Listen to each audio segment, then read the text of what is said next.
Welcome back to the channel. This is Trady Storm and you are watching second part of What If Naruto Was Chosen by Venom.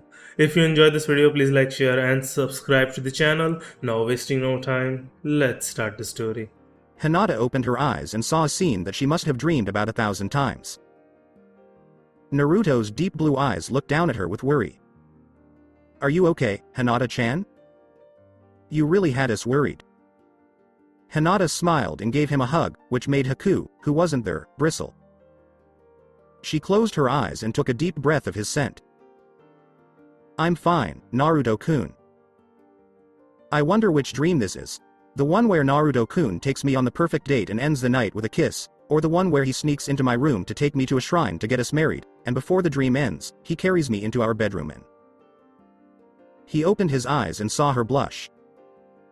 "Innocent Naruto-kun tonight," she said, and laughed when he pulled his mask over his face to hide the fact that he was as red as she sometimes was. "That's fine, but that one is better." Sarutobi couldn't keep it together. He laughed so hard that he fell over in his chair because his sides were about to burst. He always knew Hinata cared about Naruto, but this was the icing on the cake. Hinata started to feel lost. "What does the Hokage-sama do in my dream?" "Ahem," which came from Haku. "Get off of my future husband." Hinata looked at Haku and then got to her feet. "Oh, it's one of those dreams, so I'll have to fight you to keep Naruto-kun." Suddenly, she felt like she had to pray that was what it was, or else. Or she would have told Naruto-kun that she had dreams like that about him. Naruto pinched her cheek before anyone else could do anything. "This isn't a dream, Hinata-chan." Now it was Hinata who wished she had a mask to hide her face. Naruto, who knew what she was thinking, said, "We're not mad at you, Hinata-chan, but we should have known." Hinata covered her face with her hands and ran out of the room. She finally told Naruto-kun how she felt, but by that time, he was already with someone else. She was standing on a bridge in the park when she stopped. She leaned against the railing and let her tears fall into the water. "Who was she?" Haku asked. "She is our friend, Hyuga Hinata," Naruto said. He walked to the window and looked at her. "Old man, I'm going to take Haku-chan to my house, I guess. Do you think you can jump like us?" Haku went over to the other window and opened it. "Set an example." "Ahem," Sarutobi said to get their attention. "Just so you remember, Haku is wearing a dress." They both put their hands behind their heads and laughed nervously as they looked at her clothes. "We forgot," Naruto and Haku said at the same time. He took her by the hand and led her out of the office. Haku changed the symbiont into a ninja uniform when they got to a room that was empty. She had a blue spider on her chest, and like before, she was wearing a half mask with blue patches. "Now we are ready," she said. They climbed up the wall through a window. When Naruto got to the roof, he pointed to a building on the other side of Konoha. "That's where we live. The first two people there win," he said with a smile, eager to see if he was as strong as he was. They stopped moving toward the edge. Haku told him, "When we drop the kunai and it hits the roof," and he made a blue dagger. She threw it up in the air, tensed up, and jumped when it hit the floor. Naruto dove down and caught the railing with his webs. He went all the way around the building and was thrown into the air. He laughed as he watched Haku fall behind. It's clear that she didn't do this very often. He landed on the flagpole and then jumped off it again. He liked the pole a lot. He did a flip and landed on the roof. He then took off running. He looked behind him, but Haku wasn't there. He was smiling until he looked ahead and saw her standing on the ledge. She did a back flip off the building after bowing to him. He saw her shoot a web out of her hand like Spider-Man and catch herself so she wouldn't fall down. Fast and a quick learner. "It's time to stop playing." He shot Haku with a web and pulled. Whoa. She was shocked when she was pulled out of her web. Not only was she strong, she lifted a boulder to see how strong she was just a few days after she got serum, the name she gave him, but she also had no idea that was going to happen. Even when he couldn't see it, Naruto always seemed to know what was going on around him. Naruto threw her back a few blocks by spinning her around. But her web got caught on the roof, and another thread went after him. He avoided it and a few others as well. "Haku-chan, are you up to something?" She told him, "Nope, I did it," as she landed on the roof. All of the webs she shot at him were in her hand. She pulled, and Naruto dove forward to try to get away from the net. She threw him back after it caught him. Naruto tore it apart in the air and twisted to land on a water tower. He used his legs to get off the ground and fly over the building. He saw Hinata-chan on the bridge where his team met while he was in the air. "Haku-chan, please hold on." "No, Naruto-kun, we're not going to." "No, Hinata-chan is crying. We need to make sure she's okay." He stopped on the roof closest to the road. When she landed next to Naruto, she almost yelled, "No. You belong to us. Haku, you should think about how you were acting. You said you didn't want to be without us," she reminded him. "We don't, but Hinata-chan is a good friend of ours, so we'll help her stop crying right away." At the same time, he hurt him and loved him. One reason she cared about him was because of this. "Alright, we'll join you." Hinata asked the air, "Of course. I mean, why would anyone want to be with me?" "Because you are kind, beautiful, and stronger than you think," Naruto told her as he landed next to her on the railing. "Hinata-chan, please stop crying, and please tell me why." She looked like she cried even more. "Naruto-kun, do you remember the first time we met?" "The third year of the academy," Naruto said. "We ran into you during lunch." Hinata gave a nod. "It was before your Kekkei Genkai turned on. It was my first day at the academy. My father had told me that morning that I wasn't worthy of being clan heir. I just wanted to crawl into a corner and disappear. And then I saw you." She wiped away her tears and looked at him as new ones came. "You were just being picked on by a bully and were bleeding. You came into class and sat down next to me. You said, 'Hey, don't cry. No matter how bad things are today, they'll be better tomorrow.' I saw you always try your hardest, but it never paid off.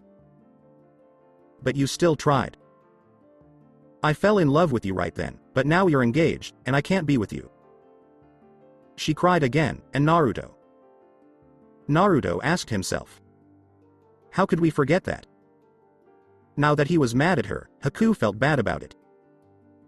"Hinata," she replied. "The marriage isn't official yet.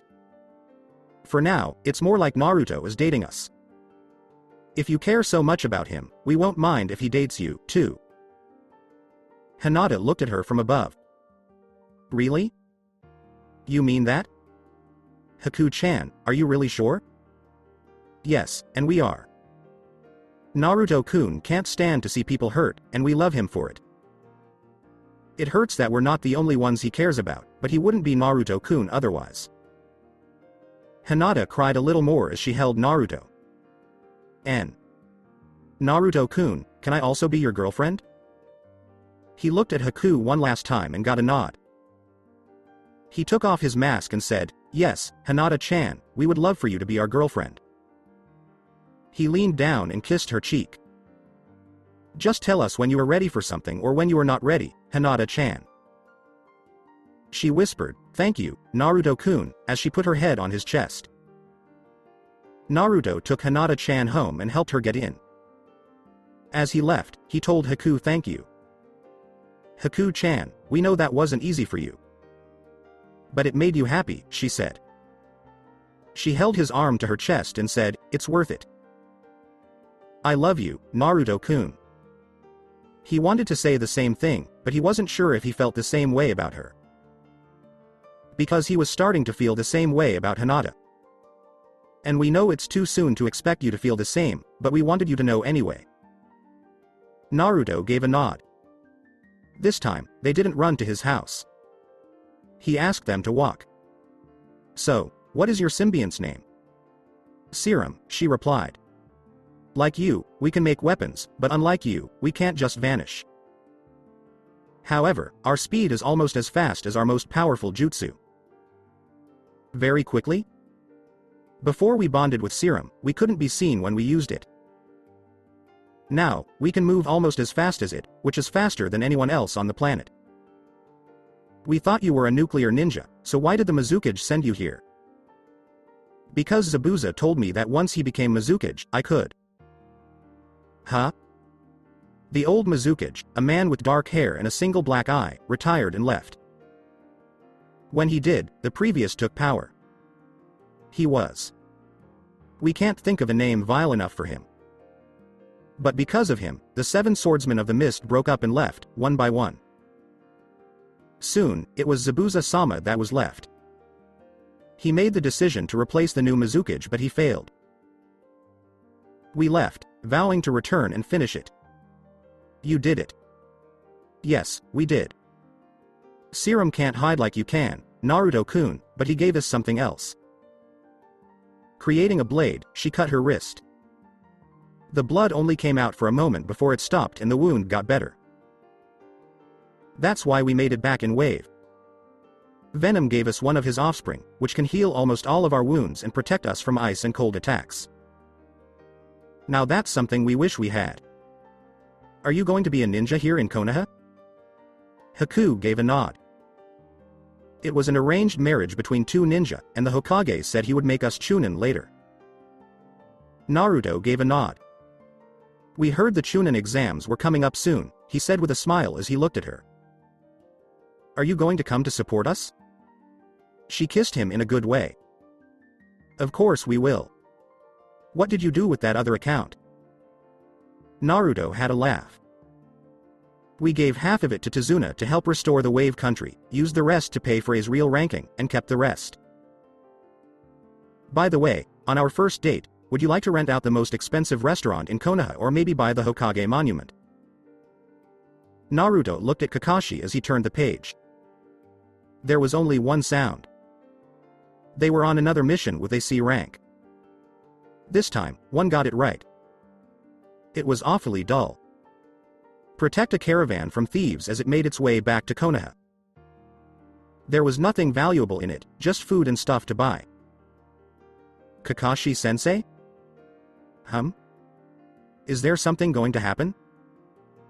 Are you both putting your feet in front of each other? Yes.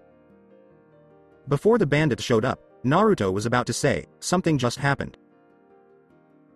He was so happy to be attacked that he even decided to let Sasuke be better than him this time.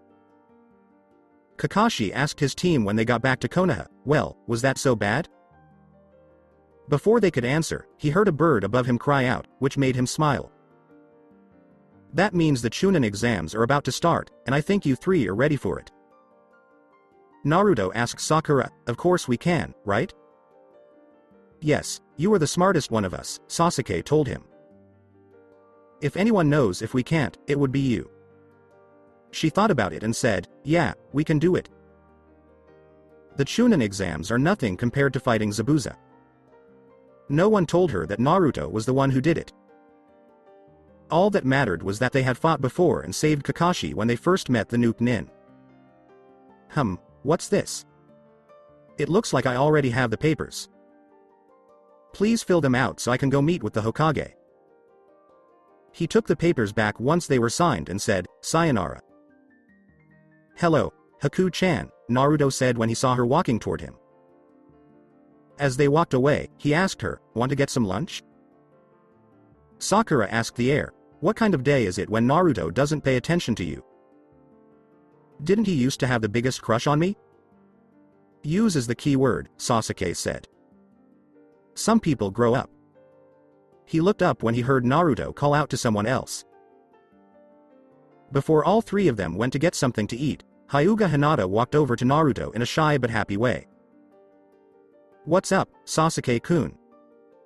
Sasuke cut in on her. No, I don't want to go on a date. Sakura, do you want to be a ninja at all? I am, of course. Why? Before the Kyuubi attack, My father was a ninja, and I wanted to know what he was like. Remember that from now on." Then he turned and walked away. He was right, and Sakura knew it. Naruto had already said that he didn't feel the same way about her, so why would he now? Since the bell test, she had been thinking about this, and sometimes it was almost too much for her to keep from getting sad. She had hurt her friendship with Ino because she had a stupid crush on him. She was going to walk away and be sad when she saw a small box on the ground. She took it in her hands and looked in it. There were 2 sets of the best throwing knives she had ever seen inside. The first set had a blue spider on a white background. Everyone knew that Haku wore clothes that looked like Naruto's. She smiled and said, "Naruto dropped this." And those knives made it clear they were meant for her. The other pair was blue and had a red oak leaf on it. She had no idea what those things meant. Naruto looked around and said, "Now where did we leave them?" "We will hurry," he told the 2 people behind him. "Ah, Sakura, you might be able to help us. We bought a gift for our friends, but we can't find it." "Maybe you have." "You mean these?" Sakura asked as she held up the box. "Those would be it," Naruto said as he took the box. "Hinata-chan's favorite tree is the oak," he said. "So, we gave her that set of knives with a leaf on them." "You got them both something?" "Yes, we like both of them and are trying to figure out which one we like best. They both know this and have agreed to share for now."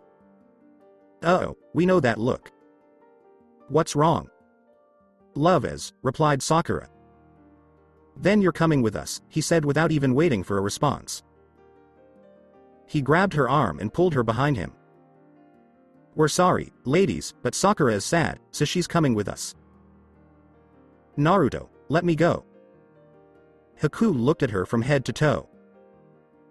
He figured out what she was thinking. "No, Haku-chan, we don't like her like that. As her friends, we're worried about her." "No, I don't care," Hinata said in a whisper. "Saku, what's wrong?" "Love life," said Naruto. "Come on, we're about to go to Hinata Sensei to get something to eat." Sakura was shocked.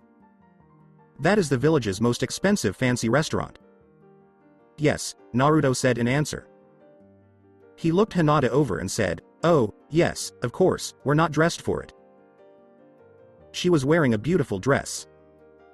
Even though he was still wearing his battle gear. Even Haku had a dress made of serum. "Saku-chan, do you have something to wear?" "That won't do."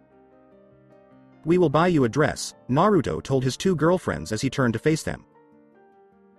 "These are for you, Hinata-chan and Haku-chan," he told them as he gave them their gifts. "I really don't know what to say, Naruto-kun." "We love them," Haku said about them both. They took Sakura by the arm and dragged her away. "Quick, get dressed, and we'll meet you there." Naruto just put the spider on his left shoulder and turned Venom into a black suit. Then he walked there. At first, it was hard for him to book the room. But when the manager saw how much money he would be putting in, he moved quickly to get a private table ready for today. Even when Naruto told him to add 1 more person to the reservation, it didn't bother him. "Oh, Mr. Uzumaki. Are you all set?" Naruto told the hostess, "Our group hasn't arrived yet. While you wait, would you like to look at our list of wines and sake?" Yes, we did. When he saw one, he looked at it and smiled. Strawberry wine in a bottle. Hinata loved strawberries, and Haku liked them a lot too. "It will be waiting for you at your table," she said with a smile. She couldn't see why anyone would dislike this boy. Every time she saw him, he was very nice. He smiled back at her and put something on her ear. It was a ryu that had been folded into a flower shape. "Trying out a new trick," he said. "This is a hint." As he went back outside, she opened it and almost passed out. There were 200 ryu bills. Haku asked Sakura, "Are you afraid that meal is going to hurt you?" Sakura got embarrassed and stopped eating. "I apologize." But Naruto has no way of being able to pay for this. He can. Haku gave her his word. What's the real problem? Sighing, she told them. Then make up with her, Naruto said. But we have been enemies for a long time. But how? Hinata finally spoke up. It's better than keeping your feelings to yourself. I did. And Naruto-kun was almost gone. Yeah, well, about that, when did you get the nerve to tell Naruto? She knew the girl liked Naruto for a long time. She always smiled at him in class and gave him hope when he did poorly. But she never showed that she liked him in any other way. Naruto wasn't that stupid, so if she had made it a little clearer, he would have seen it too. I heard he was going to be married, Hinata said with a blush. Anyway, Naruto told her, what Hinata-chan said is true. If you don't try, you'll never know what will happen. Perhaps, most likely, Ino will forgive you. Maybe you're right. And don't worry about love, he told her. It will be there. She ate all of her food, and Sakura was the only other person still eating. Are you all set? We'll let Sakura finish eating, said Naruto. Don't worry about how you'll pay us back. He got out of his chair and led Hinata and Haku to the door. The waiter came over to the table after a few minutes. Ma'am, your bill. When Sakura heard that, she almost choked on a sip of wine. She took the book that was given to her and opened it. For this, I'll kill Naruto. She took a deep breath and then read what was written. Before you laugh. Naruto, you've already paid for it. Team 7 got to a floor where a bunch of genin were trying to get through a door marked 303. Naruto turned around and leaned over the stair railing. Only the second floor was open. Sasuke, please don't say anything. Naruto told them, we'll sneak by quietly and leave those who are too weak to see through it behind. They gave a nod and walked on. The boy who was trying to break in saw them. You are both Uchiha Sasuke and Uzumaki Naruto. We are, Naruto said in reply. The two that almost tied for Rookie of the Year, he continued. What do you mean? Sasuke asked. I, Rock Lee, want to fight you, the boy with the bowl cut told them.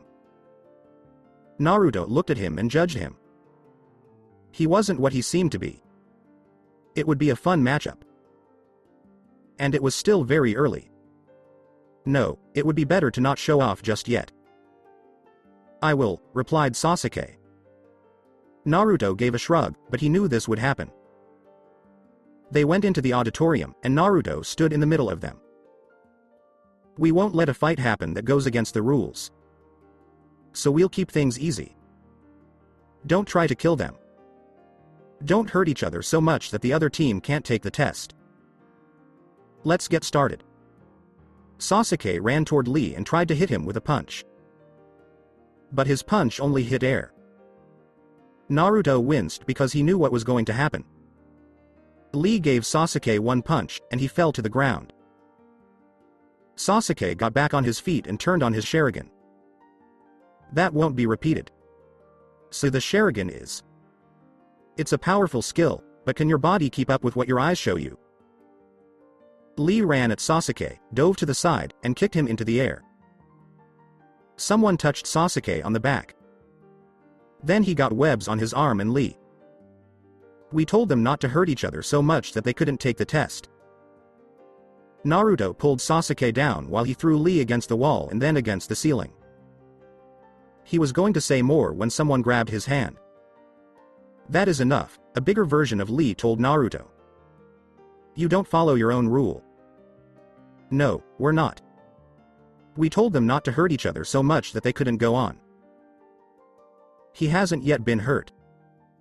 Lee got to Naruto without getting hurt. He was quiet for a moment before he broke out in this crazy bright smile. Yes, that's true. Lee, you already got your punishment, so we won't say anything else about this. Go to the classroom right away. Hello, Mr. Guy. Before he left, he took a moment to look at Sakura. Before he left, he gave her a smile and a bow. Team 7 was what made a guy did next. You two should go. Naruto said, okay, as he helped Sasuke stand up. You just got a paper bag put over your head. Sasuke said, shut up, and went to punch Naruto, even though he knew it wouldn't hit. He only lets Sakura hit him sometimes so she keeps thinking she can be strong and will be. Naruto leaned back and caught the fist, just as he had thought. One day I'll figure out how to do that myself. No, Uchiha, not today, not today. When they walked in, the room was full of genin. Before putting on his mask and leaving, Naruto smiled. Don't bother. Don't bother. Very dangerous and a killer. Not worth it. He kept analyzing until he got back to the door. A genin with silver hair was talking to the rookie 9. In this test, Sabaku no Gaara is the unknown figure. He has never shown how strong he is, and no one has ever hurt him. It sounds like. Hinata said before she stuttering. SS sounds like N Naruto-kun, they said. She couldn't say anything because Naruto had just lifted her chin and kissed her on the lips. To get back to that. Naruto from Uzumaki. Don't know. Has better reflexes than anyone else we know because he can always dodge a punch. Has been seen jumping farther than Anbu was known to go. As well as swinging from place to place using these webs. Through his Kekkei Genkei, he also makes blades. When he isn't holding them, they don't last long. Are you a spy or something? Naruto asked as he appeared, cutting his card in half. It wasn't easy to get all of that, Kabuto told him as they looked at the card's remains. We like to be alone. Well, to answer your question, I'm a doctor, not a nurse. Naruto's eyebrows went up. He knew he was telling the truth. He looked over at Sasuke. So, who is this Sabaku no Gaara? He was a sand ninja, and I met him after Kakashi and I gave up our forms. He got close to me without me being aware of it. You might have a connection. We're not sure. We're going to go say hello. He went away again. How can he do that? Kiba yelled as his smell went away. As Gaara came into view, Naruto walked up to him and tapped him on the shoulder. Hello, we are the Uzumaki Naruto. Two of Gaara's teammates looked at him with their mouths wide open. What? How on earth did you just touch me? By reaching out a hand and touching you, Naruto told him and showed him again. But when he tried again, sand was in the way. That's how you kept from getting hurt. It's me, Naruto Uzumaki. I think it will be fun to fight you. We'd like to say we try to please everyone, but the truth is that we aim for the middle. He turned to look at the other two. Who are you? Sabaku no Kankuro, said the person with the cat ear hood.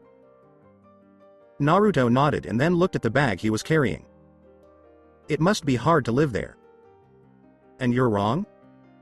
Sabaku no Tamari, she said in response. Naruto took his mask off. Naruto Uzumaki, aka Venom. We'll talk to you later.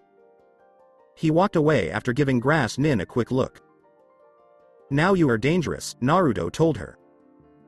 He yawned when he got back to his team. Just before the proctors came, he looked to the front. Naruto sat down and looked at the people around him. One was a hidden star Nin, and the other was Shino. Long time. Shino gave a nod. Still as calm as always? I am. Are you allergic to chemical pesticides? Where did that come from? Asked Shino. I'm just trying to get you to do something. How is your team getting along? They're nice. Hinata has been trying harder lately because she wants to prove to you that she's strong. Never thought that she wasn't. I get it. You were the only person she knew at the school. I made a mistake. Ibiki was about to walk in front of them, so Naruto looked up. Are you two all done? No, but we'll let you off the hook for cutting into our conversation. Ibiki growled at Naruto, I'm going to enjoy making you give up. Proctor-san, if you can. Ibiki ran back to the front of the group. Okay, listen up and be quiet. I will only explain this once. Naruto didn't pay attention to him and just heard the main points. 10 questions, 10 points to start. Those who cheat lose a point. Under his mask, Naruto yawned again. That is, if you cheat, which they were expected to do since they were ninjas, don't get caught. Simple enough.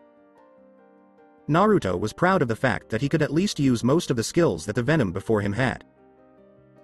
And that was enough for him. But there was one trick he could use right then. One that belongs to Carnage and gives him the power to see everything around him. That would have come in handy.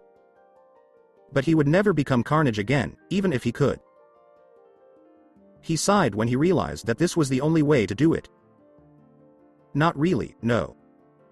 He put his hands under the desk, and a small piece of the Venom came out of one of his fingers.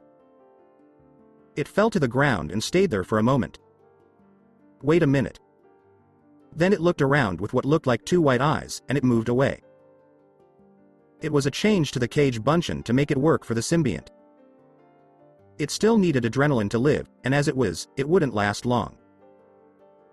But when it went back to Naruto, it would tell him everything it had learned. Under his mask, Naruto couldn't help but smile. It was too simple. The symbiont clone came back after 15 minutes, and Naruto wrote down the answers. As Naruto calmed down, he let his senses take over once more. After between half an hour and 45 minutes, he saw that a lot of people were leaving. He blinked, and his eyes felt like they were made of sandpaper. The 10th question was what everyone was waiting for. You were just staring off into space, weren't you? Naruto gave a shrug. Sorry, the test was so boring that we took a nap under here. Then I'll tell you. You can quit now and save your career, or you can take the last question, pass or fail, and be stuck as a genin forever, Ibiki said, grinning on the inside at how this ninja was going to freak out. But Naruto yawned again while wearing his mask. We thought something important was going on, so the other 9 questions were pointless. He sat back in his chair and stretched. Naruto then felt a wave of killing intent come from Ibiki. It was like Zabuza. Naruto said. Gasp, in a sarcastic way. Others weren't as used to it, though, and they really started to fall apart. Naruto looked at the door, then at Ibiki. Stop wasting time already and just get on with it. Ibiki gave him a mean look. For those still here, you pass the first. Ibiki almost threw a kunai at Naruto when he looked away from him and out the window. Naruto told him, coming up. A cloth ball went through the window and broke it. It opened up and 2 kunai held it to the ceiling. Mitarashi Anko, who is hot and single, has arrived. Listen up, you jerks. Now is not the time to party. You all need to follow me.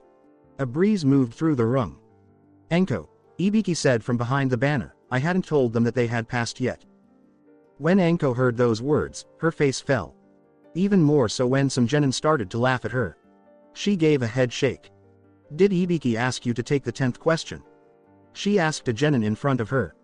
The genin nodded, so she knew the answer was yes. Then you all go. Damn it, I got here too early, and there are still way too many of you. Tamari asked, what about the 10th question? To stay or to go was the 10th question, Ibiki told them. You won't always know everything about a mission. Sometimes you'll only know that it's dangerous, but you still have to do it. Ibiki probably said more, but Naruto didn't listen. He looked to the left and still saw Shino, so he knew Hinata-chan was still here. He turned around and saw her when he did. She gave him a smile, and he gave her a thumbs up. Now follow me, Anko said again. Trees that are 100 feet or more tall. The sudden screams of animals whose lives were cut short when their maker was killed. Hell on earth for 10 kilometers. Naruto cried out, it's beautiful. When he saw how much fun he could have there. That's how it is, said Anko. This is Area 44, which people call the Forest of Death. Kiba chuckled. Please, I'm not scared by that. Anko smiled as she threw her kunai at him and hit his cheek with it. She came out of nowhere from behind him and licked his blood. Spirited, huh? People like you are always the first ones to die in there, and it's always. She turned and pressed another kunai against a tongue. A mess. The grass kunoichi that Naruto said was dangerous said, "Sorry, you dropped this, and you cut my hair, and blood gets me excited." "A lot of bloodthirsty ones this go around," Anko said. "Now where was I?" She went over the rules and had Kiba hand out the forms. When Naruto looked at his, he immediately signed it. When Team 7 turned them in, Naruto took it and put it in his cargo pocket. Could have just as easily been a safe. "Well," Sasuke said as he looked around while they waited at the gate, "which should we go after?" "We'd say the weak ones are the Hidden Sound, the Hidden Star, a few Konoha teams, one Iowa team, and a few others," they said. "That gives us a lot of space to work with," Sakura said. "Who should we stay away from?" "The Sand team with Gaara, the Grass team with the lady with the tongue. We wouldn't say Lee's team is the most dangerous, but they are more trouble than they are worth in there. Also the Rookie 9. Here is the thing, we wouldn't say Kabuto isn't dangerous. But we would say he is holding back, we can feel it. He is a lot stronger than he shows. We just don't know why he quits the exam when he could pass." They looked around and quickly found a member of the team Naruto had mentioned. The Genin Sound. Naruto climbed up and started jumping from tree to tree like he was playing. Even with the two of them behind him, he found the 3 sound nins quickly. He put his finger to his lips and then ran away. "It's time to follow in the footsteps of a master," he told them. Ha ha ha ha. The 3 people below them stopped running and stood guard. As Naruto poured his killing intent into the area, the whole place went dark. Naruto said, 8 targets, still in that evil voice. Heart, liver, lungs, kidneys, spine, clavicle vein, neck vein, and brain. Which should I go after? Sasuke moved his head no. Show off, he said in his mind. The girl was feeling the worst about it. She couldn't remember what she had been taught, so she was looking around at every sound. "Kin," said the one with black hair. "Calm down, or I'll kill you," he said. She tensed up, but she stopped moving around. The boy with black hair saw movement out of the corner of his eye again, so he turned to do what he had said he would do. But he could only see a white spider. Then Naruto came into full view. He was crouched in the middle of the 3, with one hand on the handle of his Zanbetu and the other in front of his face. "It's over," he said, and he began to spin. The first one was the one who tried to hurt his teammate. His chest was cut up pretty badly. The handle hit the girl in the head. The third one put up his arm to stop him. Naruto gave a smirk. Ragh. He fell down and grabbed the side of his head. He wanted to get away from that awful sound, so he ran. "Oh, what is this?" asked the wrapped-up mummy. "Not so hot now, are you?" He kicked Naruto in the ribs and heard a satisfying crack. Dosu rang his melody arm again, making Naruto roll around on the ground in pain even more. Zaku asked, "So you don't like noises, huh?" He gave Kin a nod. He wasn't able to, but she was. Kin took her bell and threw it around Naruto in a circle. The bells with more chakra were hell for him. Naruto tried to get through them, but he couldn't. He could only think straight long enough to get rid of the darkness. "Shit," Sasuke yelled as he and Sakura jumped down. He said, "Gukaku no Jutsu," and blew a fireball at the girl. She jumped out of the way, which made the bells ring one last time, but much louder. When they stopped, Naruto laid down on the ground and did nothing but move his chest up and down. Sakura yelled, "Naruto!" as she ran up to him, picked him up, and carried him away from the fight. "Are you going to be okay, Naruto? It looks like we're not as strong as we thought," he told Sakura, making her stop. "We have to help Sasuke," they said. "Let him worry about himself. You're almost dead." Then. "They didn't do it right," Naruto said. "We'll show them the right way," they said. He could stand on his own. He turned around and ran back, tripping a bit but still alive. His arms started to bristle, and kunai began to form in them. He threw them at the mummy while keeping a safe distance. Before he jumped away, they hit him a few times. Then Naruto turned toward the girl. She was trying to get to some of her shinbons. Sabama Fubuki. He clapped his hands together and pushed them out. Several ice swallows flew toward her. One missed and fell down. Where it broke, an ice crystal grew. The other 5 were right on. She took the crystals from her arms and one from just above her right hip. The last one was what Naruto looked at. He had 2 wind tunnels in his hands and used them to blast Sasuke. Naruto tried to make another sign with his hands but couldn't. He could hardly move. This is new. He tried to make his hands do what he wanted, but they were shaking too much for him to make the shapes he wanted. He stopped and turned to look at them. While the girl was putting a bandage on her wound, the person who was wrapped started to get up. Dosu told Uchiha Sasuke, "You're not going to walk away from this. We've been told to kill you, and even your friends can't stop us." Sakura growled, "Want to bet?" as she threw a kunai at him. He saw it and was about to tell her she was stupid. Except that the bomb on it went off. When the melody arm rang again, Naruto tensed up, but it happened quickly. Dosu's gauntlet was broken and cracked when he hit a tree behind where he was standing. Zaku yelled, "You whore!" as he turned one arm toward her. Naruto jumped in front of the air blast, holding a web shield between his hands. He was pushed back a few feet, but he could still stand up. His whole body shook, and it felt like fire was burning in his ribs. He shot a web line at Zaku and pulled when it stopped. He threw Zaku against a few trees before throwing him away. Zaku got back up with a growl. He also heard another thing growl. When he looked up, he saw a huge centipede staring down at him. Its fangs could tear apart something much bigger than a person. He threw his one good arm at it, but it didn't care about the wind and just closed its jaws on him. Naruto kept looking at it for a little while longer before turning to the other two. The girl could hardly move. The leader was nothing like that. He walked over and put his hand on his shoulder. And found that he was stuck there because of something. He pulled him out of the way and saw that a broken branch was stuck in his back. He put the body on the ground and looked through it for a scroll. "Earth," he told Sasuke and Sakura. "We're ready, so let's go."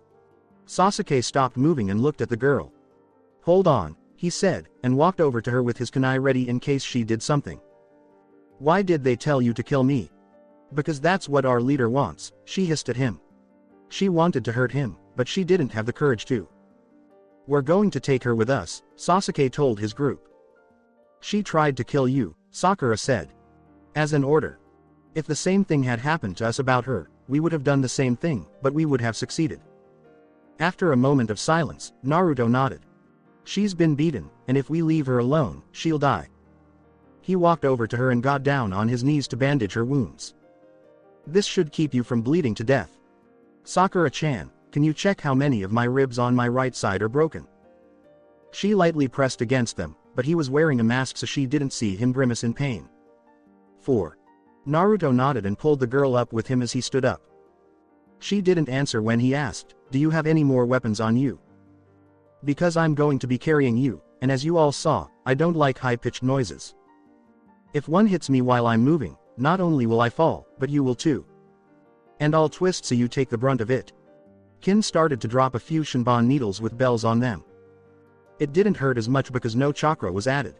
He picked her up and put her on his back. "Sasuke, we should head straight for the tower. Do you think you can follow?" "We know we can." He jumped, shot a web into the trees, and started swinging away. Behind him, Sakura and Sasuke were hopping from branch to branch. Sakura asked, "Why is he so set on getting there? He should be resting." "Because he knows that the longer we stay here, the more likely we are to meet someone or something that will kill us," Sasuke told her. "It's better to feel a little pain now than to die."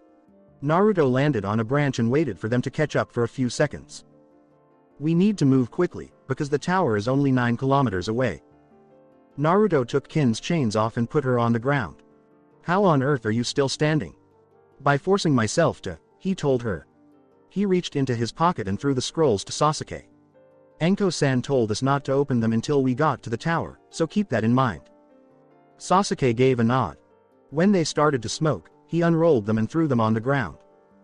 There was a cloud, which usually appeared when something was summoned or released from a scroll. But there was nothing there. "What was that?" asked Sakura. "Wasn't there something?" Kakashi showed up. "Huh? What? Already?" His 3 genin asked him, "Can't you be on time once in your life?"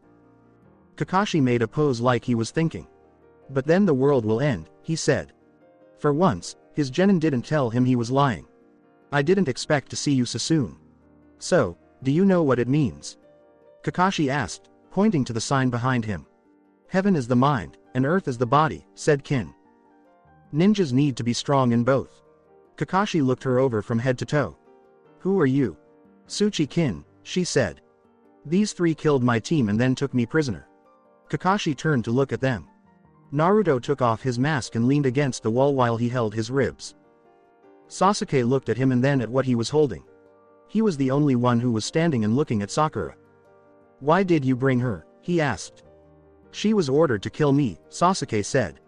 Their leader told her and the rest of her team to. Who are you following? She carried herself with pride. He is named Orochimaru-sama. What exactly did you say? She said, Orochimaru-sama, again. You three, take this time to rest. I'll have Anbu guards watch over Sasuke around the clock. Naruto, are you hurt badly? 4 broken ribs. I think they tore the skin open on the way here. Then you should come with me, too, Kakashi said as he helped Kin stand up. Oh, and by the way, you three broke the previous record by hours. Kakashi led Naruto and Kin to the doctors. Why didn't you try to dodge them, Naruto? Kin gave a grin. He is very sensitive to very high-pitched sounds. He had us right where he wanted us, but then one of us attacked, and he went down like a rock. Is that so? Kakashi-sensei, we don't know how to explain it, but it felt like our heads were going to explode and our whole bodies hurt. Luckily, sounds aren't used that much in battle, and genjutsu only slightly more often. Naruto nodded as he carefully sat down at the table. He took off his shirt, and when he did, blood started coming out of it. What's your pace? By forcing myself to. He groaned as a doctor put her hands on his side and used chakra to set the bones. Naruto fell down on the table when she stopped. Oh, that hurt. This is the first time you've been hurt in a long time, right? Yeah, he said. As the doctor made some hand signs and put the bones back together, his body tensed up again. When she finally stopped, Naruto was ready to go, no matter how hurt he was. Luckily, all that was left was to close the wound. There, she told him. It will hurt for a few weeks, and if you get hit there again, the bones might break again. I think you should skip the test. No, Naruto said in answer. I'll get armor for it or something. She sighed, they never pay attention. But I'm going to tell you to rest. You'll have to stay here for the next day while you get a blood transfusion, the doctor said. Another doctor came in with a bag of B-negative blood. As it was hung up and a needle was attached to it, Naruto put his shirt back on and pulled up his right sleeve.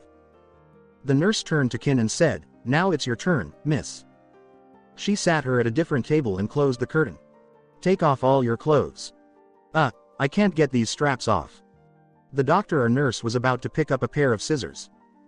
If anyone else touches those webs, they will get stuck, Naruto told her. They are as strong as steel anyway. Then how do I take them off? Naruto turned back to Kakashi and said, Give it another 10 or 15 minutes, and they'll be gone. We've heard that name before, haven't we, Kakashi-sensei? Orochimaru is the worst traitor this village has had since Uchiha Madara. He was also a Sannin, along with Jiraiya and Tsunade. Now we know your first name, because it's on your book. Naruto leaned back in his chair, tired and hungry. We'll see you when we wake up, Kakashi-sensei, he said. Then he closed his eyes and fell asleep. Kakashi brought Kin to the Hokage and told the Hokage what he had learned. What is he up to? Sarutobi asked in a nice way.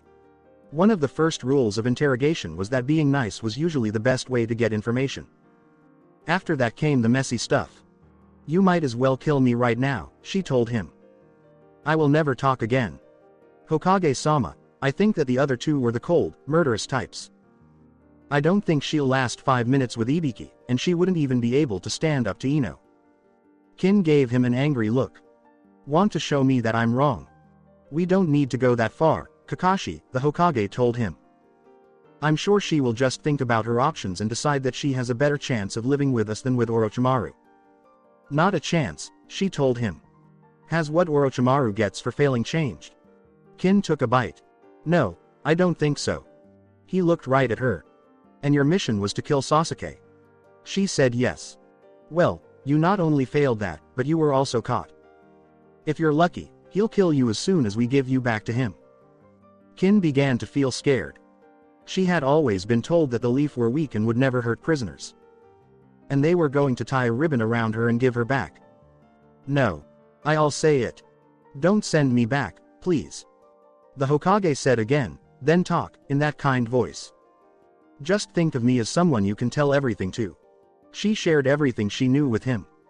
From the upcoming invasion with the Sand as allies to the location of the Hidden Sound village branch in Fire where she trained. We won't kill you then, the Hokage told her. But you will have to be put in protective custody. Haku, take her to your house for now. The Chunin came into the room with a little pout on his face. But we wanted to give Naruto-kun our best wishes. You might not want to do that, Hokage-sama. She did a lot of damage to Naruto. Kakashi whispered, not only does she have the same skills and maybe even the same weakness as her, but she might also let her feelings for Naruto cause her to do something that will hurt her. I believe her. Haku, take her there and protect her if someone tries to kill her. Hello, Lord Hokage. She looked over at Kin. Come along with me. You're Naruto's sister. No, her boyfriend. Shall we? The next day, Naruto was in the cafeteria trying to eat as much ramen as he could to gain weight. $5 says he gets sick before he finishes this bowl, Sasuke told Kiba, who came over last night. 10 says he finishes it and moves on to the next stack. They watched as Naruto ate the last of the noodles and poured the soup out of the bowl. He threw the bowl on top of a pile that was already 20 high. He got another bowl of food and started to eat. Sasuke gave the 10 to Kiba. Hinata asked him, Naruto-kun, why do you eat so much? Naruto looked up at her and took a big mouthful of noodles. Yesterday, we were hurt and had to get jutsu healing for it. Because of this, our bodies don't have much energy. We need to get ready for the next test by saving up. He took a sip of water, swished it around in his mouth for a moment and then swallowed it. This got rid of the taste of ramen. Then he reached over the table and gave her a kiss. We've missed you, Hinata-chan. Naruto went back to eating while his girlfriend blushed. Kiba's jaw dropped and he looked around. Shino was standing behind him and extending a hand. Damn it, Kiba said as he gave Shino $20. At the end of the 5th day, it was time for the 3rd exam preliminary. Gecko Hayate told them what the rules were, and then the first name on the board was called. Team 7, Team 8, Team 10, Team Guy, the Sand siblings, and one team from Rain were all there. Kiba, Kagari, if you have to cough, stay down here. Cough up. The rest of you should go up to the balcony. As soon as they got there, they got to work. Kagari used the Kurigakure no Jutsu to spread mist all over the arena. He asked Kiba, is it hard to find me? Kiba gave the air a sniff. You stink, he told her. Mist swirled around him as he gave the Rain Ninja a roundhouse kick, which sent him into the wall. Everyone in the room started to sweat because of how easy it was for him to win. Blow your nose. Kiba Inuzuka was the winner. The next match is between Sabaku no Gaara and Hyuga Hinata. Gaara jumped down, but Hinata seemed to stop moving. She knew that she couldn't compete with him. KK Kurenai-sensei, I just can't beat him. Hinata, calm down, she said to her student. If you don't try, you'll never know. Don't forget what you learned from watching Naruto. All chances are lost if you hesitate. She was scared and didn't want to go down there. But Naruto didn't think twice, so she didn't either. Be careful, Hinata-chan, and kick his behind. Naruto cheered. Do your best, Shino told her. But think back to what we saw in the woods. Stop him if he's about to do that to you. Yes, oh. She went down there and stood in front of Gaara, shaking like a leaf. Why am I fighting such a weakling? Hinata yelled, I'm not weak. With confidence. I won't be looked down upon. Prove it, Gaara told her. Hit me, and I'll know you're worth my time. Hinata pushed away her fear and got into a Juken position. The Byakugan. She ran toward him and hit him in the chest with her hand. So that the sand would stop it. No one has ever been able to get past my sand. He's the only one I want to fight. We don't care if you give up or die. We're done with you. Hinata swallowed, which meant she couldn't reach him and hurt him. No, don't think like a Hyuga, he said. Think about how Naruto-kun could get to him. She started making hand signs and jumped back. You choose death then, Gaara said as his sand fell out of his gourd and shot at her. Hinata finished the last hand sign and reached out to touch the sand just before it reached her. It only stopped moving for a split second before it fell to the ground. Well, it worked. What happened to my sand? Hinata squeaked as the sand near her started to change. It turned into mud and went back to where it came from. Gaara took it out of his pile of sand. Doryu Taiga no Jutsu, he said. And sand is just tiny bits of the earth. She ran at him again because she wanted to do the same thing to the rest of his sand. Gaara said, "Say it is still my sand," ignoring Hinata. She was about to use a Juken move on him when the mud grabbed her leg. It's harder because there's less time to do it. I can still handle it, though. Now, what about you? Hinata was swung so that she hit a wall. Before Gaara did it again, she cried out in pain as blood came out of her mouth. No longer a match, this was now a beating. Let her go, Hayate told Gaara. You have won, so let her go. Gaara looked at the judge and gave a shrug. He didn't care about this match from the start. He dropped the girl and got back on his feet quickly. He turned to look at the person whose blood his mother wanted so badly that she ignored everyone else. Naruto had jumped down and was holding Hinata's head in his lap. Hinata-chan. Hinata-chan, please say something. Naruto-kun, I tried to do what you would, he said. Great job, Hinata-chan. Where do you hurt? She drank the blood that was in her mouth. My back, right behind my lung. Neji used his Byakugan to look at her, and he almost smiled. Her right lung has collapsed, and her left lung is bleeding internally. Naruto was angry at how happy he sounded.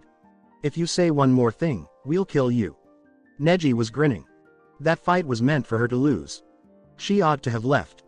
I wouldn't have been wrong. Naruto did everything he could to keep from jumping up and strangling him. Gaara chuckled. You would have died, he said to Neji. But I have no interest in any of you except him. Then, Naruto told him, we'll fight later. He was angry that Gaara had hurt her this way, but he stopped. No matter how many times Neji beat Hinata-chan, he never did. When his jutsu was done, the medic frowned. Son, we have to take her to the emergency room, he said. What's going on? Like he said, her lungs aren't doing much. For her to start breathing normally again, we need to get the blood out of her left lung and fill up her right lung. You must let her go. Hinata was put on a stretcher with Naruto's help before he finally let go of her hand. Then he looked at Neji. Pray that we don't have to fight you. If you do that, the same thing will happen as with that match. Naruto jumped up and landed on the railing. He was about to use a sword to cut Neji's head off. But before he could, Sasuke threw him to the ground. Get off of us. No.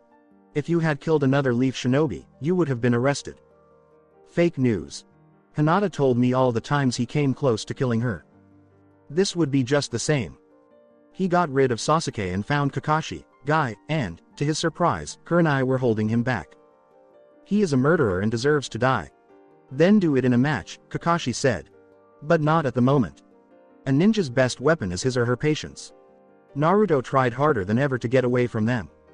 Kurenai was losing her hold on him quickly, and he was pulling her away from him by a few inches. Kakashi could hardly stop his legs from going forward. Only Guy was able to stop his arms easily. Naruto, yelled the Hokage. Your sensei and your boss told you to do something.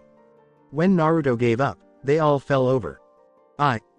Sir, Naruto replied. He glared at Neji, but all he did was smile back. When we fight, your blood hitting the ground will be the only sign that the fight even started. Naruto looked at the board and waited. Geez, said Kakashi. He is going to become the next Zabuza. Kurenai asked, what does he have to do with Naruto? Naruto met him, and since then, he's been killing a bit more quietly. He was already hard to keep up with. Sasuke fought a Rain Genin and beat him. Shino and Choji fought and Shino won. Sakura and Ino fought, and both of them lost. Tenten and Shikamaru fought, and Shikamaru won. Lee fought Kankuro, and fighting a puppet wore him out. Kankuro showed up inside the thing that was wrapped around the puppet's back and tore it apart. Lee got hit in the shoulder by one of its many knives. Lee, take them off, Guy said from next to Kakashi. Lee jumped up on the statue of the rat hand sign, which made Kakashi frown. Loads, Guy. Those shouldn't be. There were 2 dust storms that reached the roof. Oh well. Kankuro almost threw up when he suddenly saw his puppet slam into the ground, blade first, and get stuck there. The next thing he knew, he was hit in the jaw and stomach with a fist. Lee jumped back and landed in his usual, bring it on, stance. But Kankuro couldn't move and fell to the ground. Blow your nose. Rock Lee, the winner. Hayate looked at the board in the sky. And his eyebrows went up under his headband. Please step down, Naruto Uzumaki and Neji Hyuga. Naruto smiled before he put his mask over his face. Let's check to see if we understand. In a flash of darkness down there, he shushed. Neji, you are dead.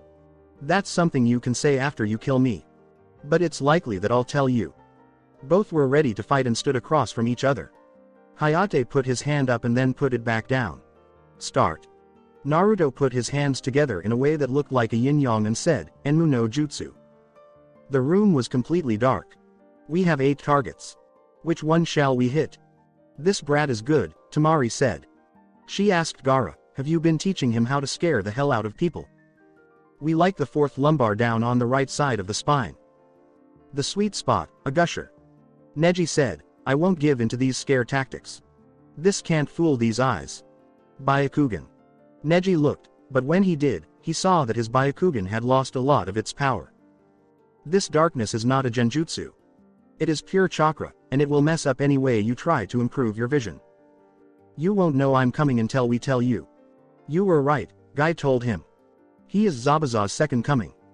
Neji kept turning around and around, and it sounded like someone was jumping around. Take it easy. He's trying to wear you down and make you mentally exhausted. Put your Byakugan to work and find him. He made a seal with his hand in front of his face. And he started to see him. He moved very quickly from one place to another, jumping through his field of divination. He suddenly had a staff in his hands. The end of it became flat the next second. In the end, it turned into a sword as big as an adult. His ribs, etc. Now you're going to die. There was a sound of something hitting something else, and something fell to the floor. When the Enmu no Jutsu went away, Naruto and Neji were both holding their sides. Neji was hurt when Naruto tried to cut him in half with a sword. Naruto was holding one of his broken ribs. You may have seen right through that, but I haven't even started. Damn, we should have known that was going to happen. Venom still isn't back to normal after those attacks. Even after I broke those bones again, he still hit me. Who is that guy? I guess it's time to stop holding back, Naruto said as he put the Shadow Kiri on his back. It won't matter if you see me or not this time. When Naruto saw him, he gave him a growl. He wanted him to be in pain. But it wouldn't be right to kill him all. No, he wanted Neji to realize before he died that he never had a chance. He ran forward even though his side hurt. Neji took a stance, and when it looked like Naruto was going to hit him, he struck. 8 trigrams of divination, 64 palms. He hit Naruto in the hand and went on from there. 2 palms, 4 palms, 8 palms, 16 palms, 32 palms, 64 palms. Naruto stumbled backwards and almost fell to his knees. See, you never had a chance.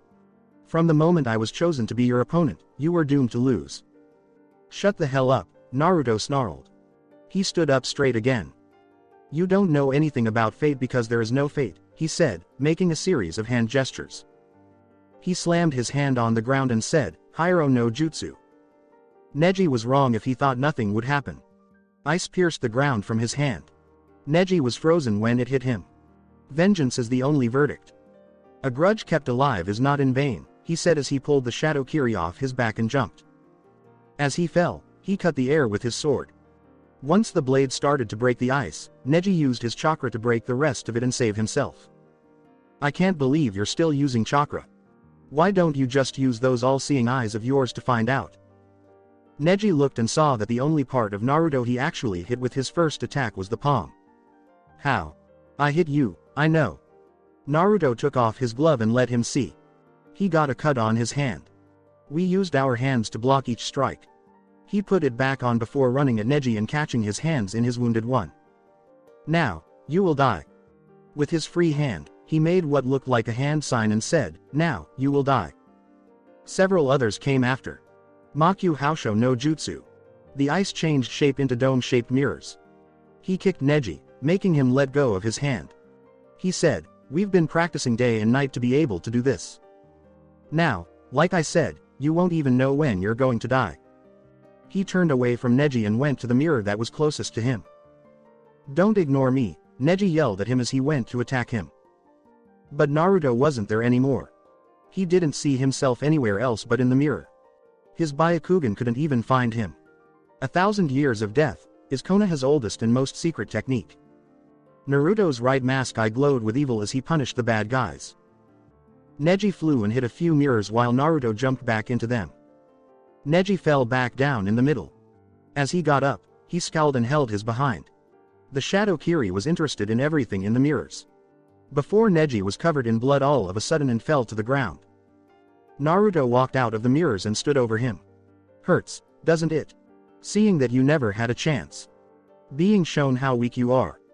We never cared about you before we cared about Hinata-chan because you never made us. But the moment we did and you insulted Hinata-chan, glad about her pain, that changed. Now. Naruto turned the blade around and put it over his throat. In this moment of great weakness, you meet the crossroads. The first is where you tell us screw. Hayate told him, cough. I'm calling the match. Naruto didn't move at all because he was still waiting for Neji to answer. Get down. Put your sword away. What do you want, Neji? Naruto, Kakashi called out. Neji looked up and saw that the way his hands were placed, they never moved. Once he said something, he was ready to kill him. So he shut up. I'm telling you to. Naruto flipped the sword back up and hit Neji in the head with the point. Kakashi told him, don't kill him. Get up here. We're going to check on Hinata-chan. Proctor, we got lost in the fight. If we're disqualified, so be it, Naruto told the judge as he threw away his sword and left the medics to get Neji. I'm sorry, Hokage-sama. He usually acts better than this. I know, Kakashi. He's had a rough few days. Hayate, don't disqualify him. He didn't kill him. Hi, Hokage-sama. But if he does something like that on the third exam, I will. Agreed, replied Sarutobi. He faced Kakashi again. Where did he learn ice jutsu? As far as I know, you can only use them and only with the help of the Sharingan. I don't know. I watched him use them, but I couldn't figure out how to do them myself. Kekkei Genkai, the Hokage thought to himself. How many different sides does he have? Naruto watched as the tube drained the blood while they prayed that it would be enough until her other lung started working again. Because it looked like she was going to die. Naruto would kill Gaara if she did that. Haku said, Naruto-kun, as she came up behind him. What does she have to lose? Slim. His eyes showed all the sadness in the world. And we couldn't protect her. We thought Venom might be able to give her a symbiont, but he can't make them on demand. What about serum? Can he? No, Naruto-kun, we're not ready, she said, pulling out the smallest piece of serum and pressing it into the Venom. His ability to heal was improved, and the broken bones in his rib were put back together. Naruto asked. How did you do that? Venom can take on the skills of other symbiotes. We just made a symbiote like the one you showed us, and we gave it to Venom to take on and use to heal your wound. Come on. He grabbed her hand and led her into the room. Venom didn't have to have a child. He poured all of his chakra into Venom to make a second one. The only difference was that it was only half as big as the original. Haku-chan, make a bigger symbiont, Naruto told her. She did, and he pushed the two of them together and watched.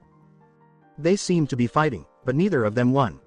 It went from red to blue with black spots.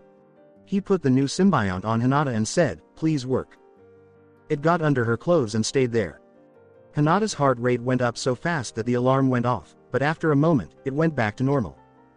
Naruto was still scared until he saw her chest go up and down before she started to gag on the tube. She is awake, he told the doctors and nurses who ran into the room. Get that thing out of her mouth before she chokes. They pulled it out and flipped her over. They looked at how she breathed. She is fine. The wound is still closed, and her lung is working again. She is coughing out the blood right now. Naruto took a deep breath and then let it out. So she'll be all right. She already is, said the doctor. What's going on, Naruto-kun? You're fine, Hinata-chan. We are right here. We fought Neji and won, Hinata-chan. You didn't kill him, did you? No, Naruto said in answer. The game was over before we could do it. Hinata coughed a few times, and when she did, she coughed up blood. We're glad. Neji-Nisan wasn't always mean. When our mother died, he helped us feel better. But he hurt you so much when you were growing up, Naruto said. Because he misses his dad. We've never hated him because of that. We almost killed him. He's hurt a lot.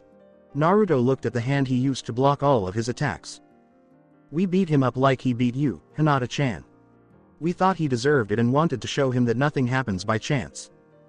You shouldn't have, she said as she finished putting Neji down and looked back toward the door. He had cuts all over his body and a bump on his head. The one on his side was the worst. Neji-san, are you all right? I will be, he said in a cold voice. Naruto made a fist because he was mad at him. Haku moved toward him. You listen, and you listen well, Haku growled as he poked him over one of his stitches, making him grimace. You should be nice to her. Naruto told her he fought you, and she said she was glad he didn't kill you. She said you don't deserve to be punished for what you did to her. She almost growled. We think you do, but Hinata gets to decide. Naruto turned around to look at Hinata. Are you ready to go, Hinata-chan? Yes, was her reply. Can you help us get up, Naruto-kun? She asked. Naruto picked her up and helped her stand up. Please get better soon, Neji-san, Naruto said as he led her out of the room. Haku glared at her and then back at him. She liked Hinata a lot. She had so much potential and would have been strong if he and her father had helped her instead of making fun of her. She told him, we hope it hurt, and then she left. She went out into the hallway again. Naruto-kun, Hinata-chan, we have to go back because we're keeping an eye on a prisoner. See you later. Okay, Haku-chan, Naruto told her, and then he kissed her goodbye. Hinata hugged Haku and said, bye, Haku-san. Then she left. Hinata went to the arena with Naruto to watch the last matches. When people first saw him, they were scared, but when they saw him smile at Hinata, they felt better. Both Kiba and Shino pass, Naruto said. Of course, so did Sasuke. Sakura and Ino both lost by double knockout. Lee won, and Tenten lost. Kurenai jumped down to them. Hinata, are you ready to walk? We're a little hurt, but we're told it's okay to go. She said yes. Naruto, the last match just ended. Hayate was about to pull your number. Naruto said, yes, and ran to the middle. Naruto Uzumaki, please stand up. Your number is 3, said Hayate. Take a look at this board. This is how the third exam that will be given in a month will go. The first match was Sasuke and Lee. Gaara came after Naruto. Shikamaru came in third after Kiba. Shino, Tamari was the last and fourth person. You have a month to not only train, but also let the delegates come, he said. Once everything was clear, Naruto walked over to Hinata. Hinata-chan, there's something we need to explain to you. Naruto said, okay. He walked out of the tower and into the forest. Hinata was surprised that she was able to keep up with everyone else. Naruto-kun, what is it that you need to tell us? Hinata, we've changed you. What exactly do you mean? Hinata slowly nodded. Can't you feel it? The sense of everything around you. That something in the back of your mind is watching you and the world through your eyes. Our Keke Genkai isn't like what you know. These clothes aren't clothes. They are a symbiont that has bonded with us. Haku-chan also has one, and we were able to make one for you. Hinata gave him a few blinks of her eye. You mean that we are no longer Hyuga Hinata? No, we are still Uzumaki Naruto, just like Haku is still Haku. But you are more than who you were. Listen, ask who is there, and it will tell you. Hinata said, yes, and shut her eyes. How are you? The answer came. She said her name is Truth and that she both hurts and heals. Your symbiont was made using a skill that our symbiont knows. We took a clone of our Kage Bunshin and put it together with a clone of Haku's symbiont, Serum. Then it became alive on its own. She can wear our clothes the same way you do. Yes. Hinata threw away her ruined coat and went behind a tree. Her shirt, pants, and shoes were also thrown away, and she came out. Her symbiont put on a sneaking suit like ninjas used to wear a long time ago. It was blue with black as the secondary color. Naruto, boy. He had a nosebleed, which made him crash into a tree. Relax, just breathe, Naruto told Hinata later that day. Now, feel around you through Truth. Naruto had left and it was up to Hinata to find him. She focused, her Byakugan still not activated.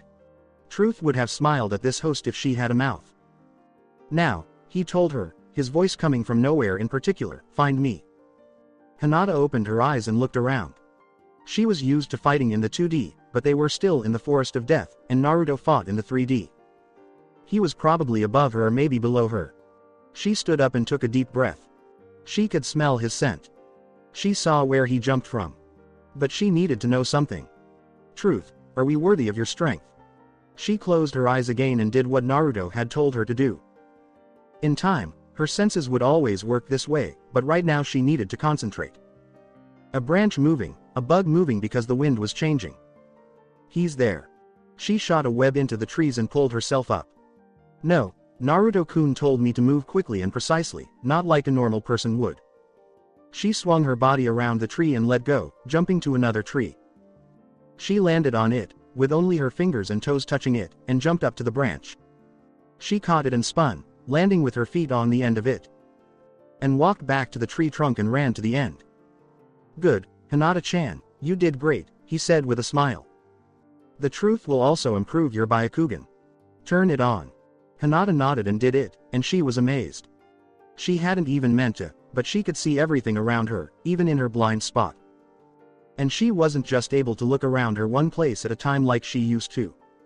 She could see everything for several miles at once. Naruto-kun, this is unbelievable. She gave him a hug and said, we've never felt this way before. As if we couldn't do anything. Her view of the world also changed. Now she knew what Naruto meant when he said this forest was beautiful. It was a playground for her and him, with drops hundreds of feet long, creatures that would hunt them, and places that were almost impossible to get through. Let's go back to the village and say hi to Haku-chan. Oh, here. Naruto took out the last piece of chakra paper he had and said, truth gives you water element chakra. Let's see what your natural chakra is. Hinata took it, took off her gloves, and sent chakra into it. The edges got wet, but the main part turned to dust. You already had water, but now, with truth, it is as strong as your main element. Planet Earth.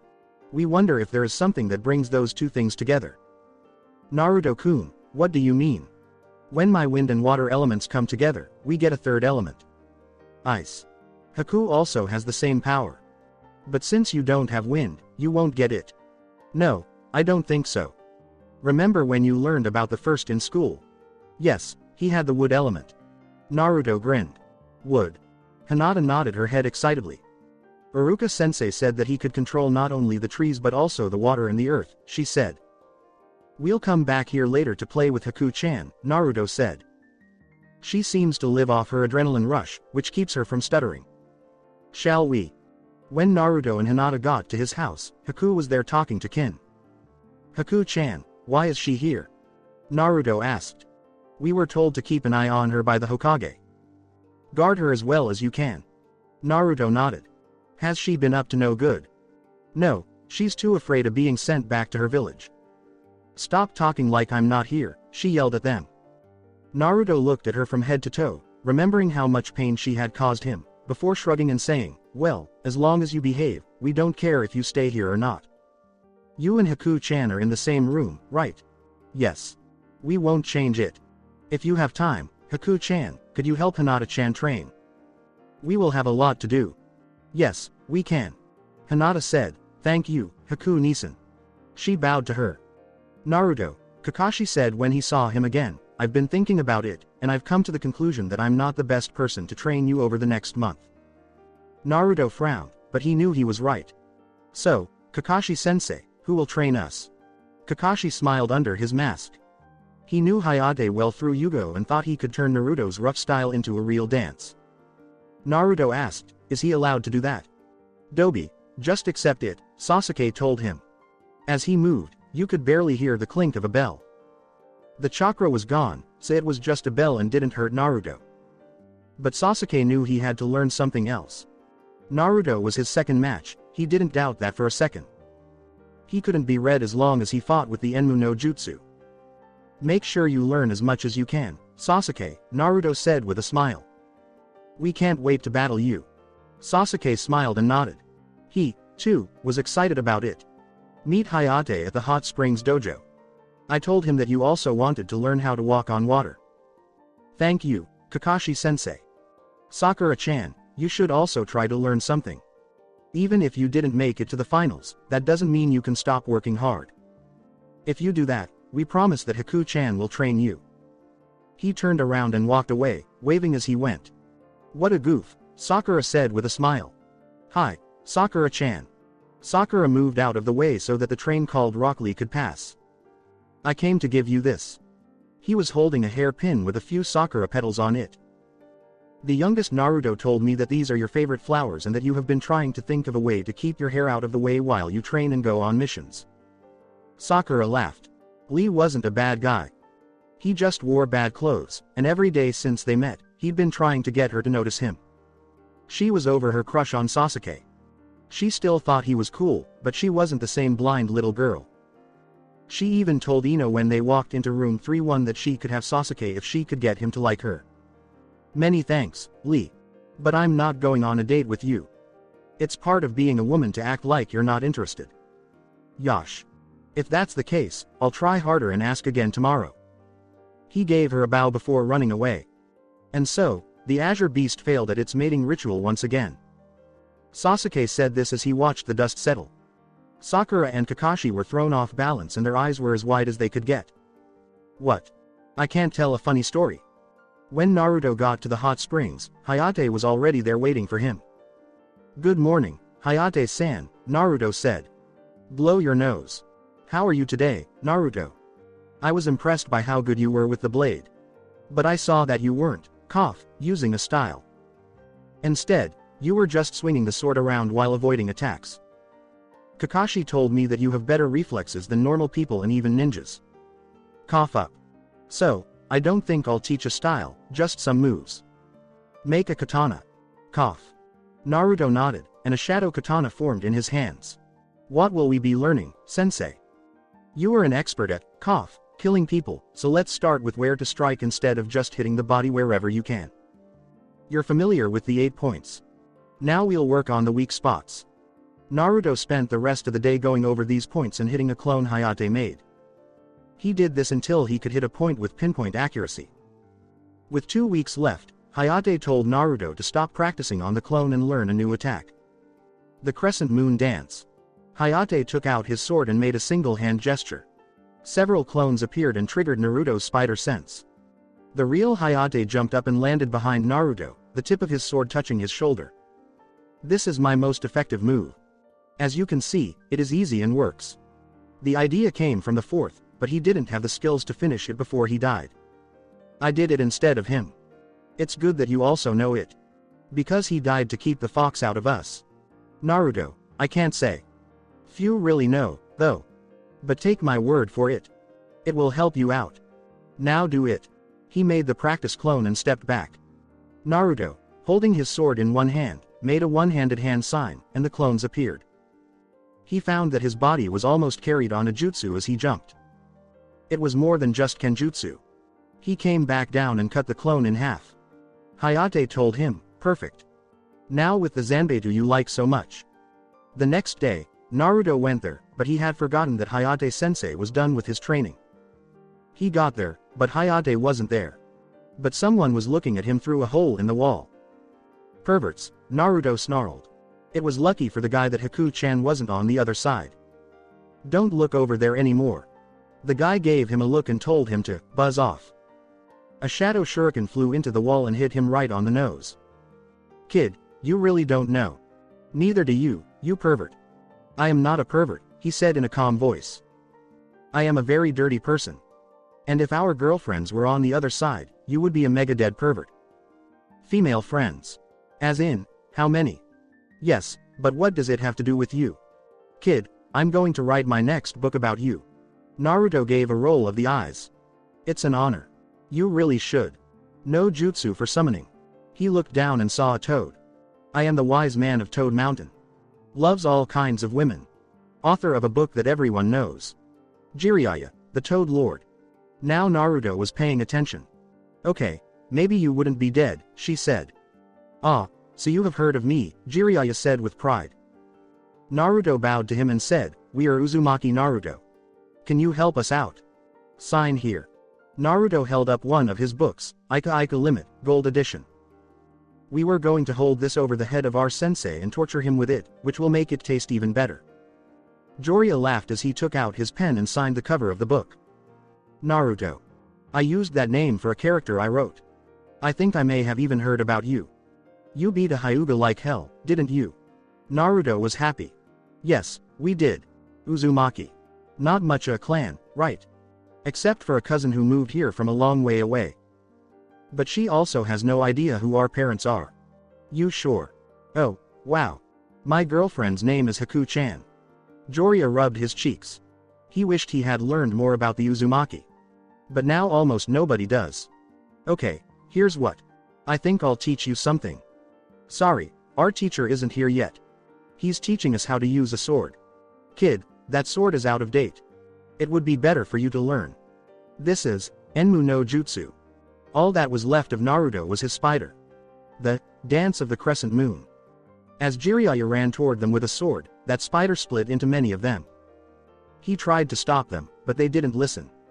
The next thing he knew, someone touched him on the neck, and the darkness went away. A Zanbedu like the one that belongs to the new Mizukage was set up with his head through the hole at the end. What did you say? Well, crap. Before Hayate sensei came, Naruto trained to be able to walk on water. When he fell for the third time, that's when he remembered. What do we do now? I thought of a spark. Jiraiya-sama, you should know something. Orochimaru wants to kill one of my teammates. What? Who's he? The name is Uchiha Sasuke. The Sharingan. Kid, thanks. I have to thank you for telling me that. How would you like to have the power to call toads like I do? We are an attacker with a quick strike.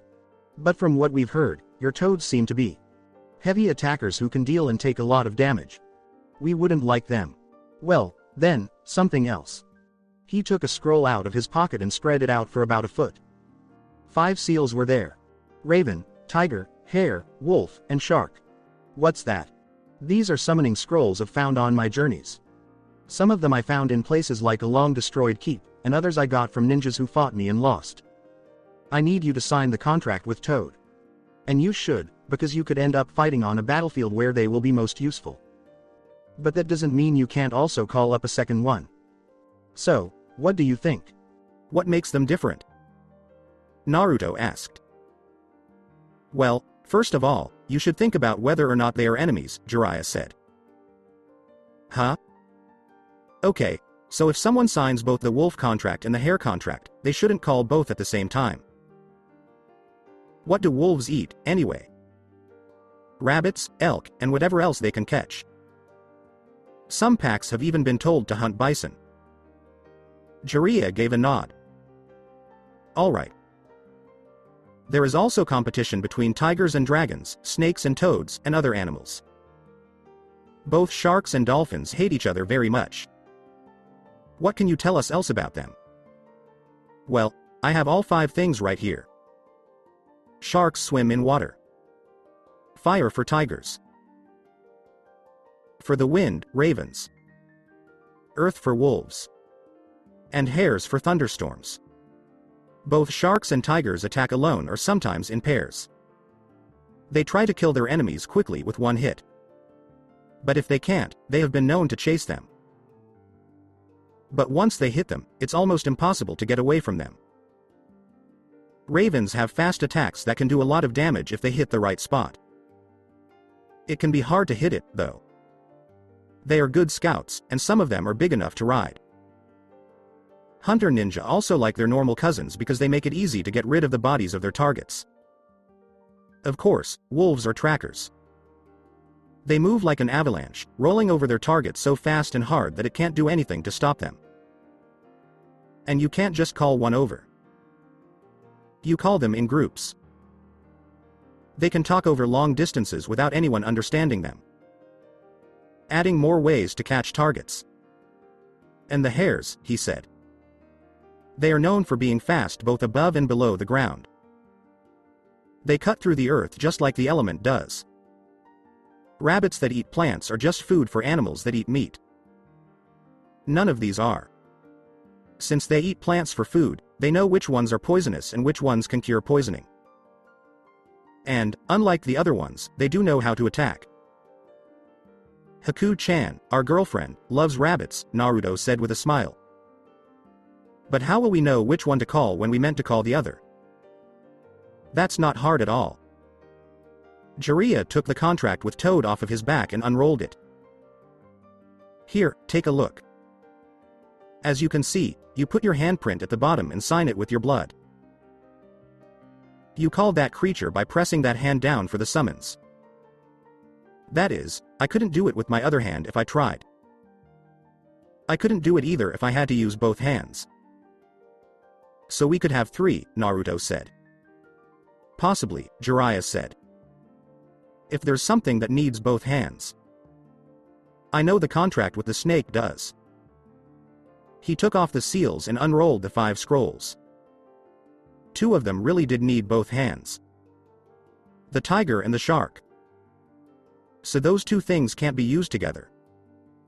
Jiraiya began to laugh when he figured out why. A fish is a cat's favorite food. So there you have it, kid. Toad, tiger, or shark, and raven, wolf, or hare. We understand. We pick. We got it. We choose.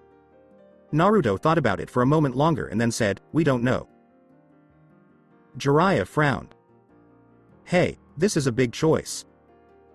Once we decide, we can't change our minds, so give us a moment. Naruto got to his feet and looked at each of them. He really wanted to talk to one of them, but he couldn't. He went around them and thought about what he knew about each one.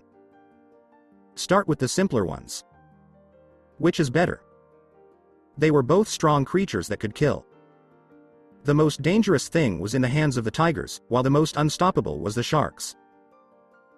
He had heard that the tides can't be stopped.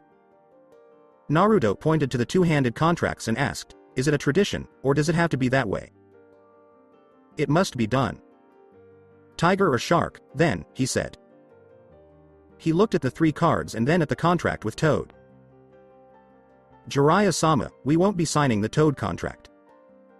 What? You know that this is the same contract that the 4th signed. But we won't. We know he was your student, so it makes sense that he signed it. But we're not your students.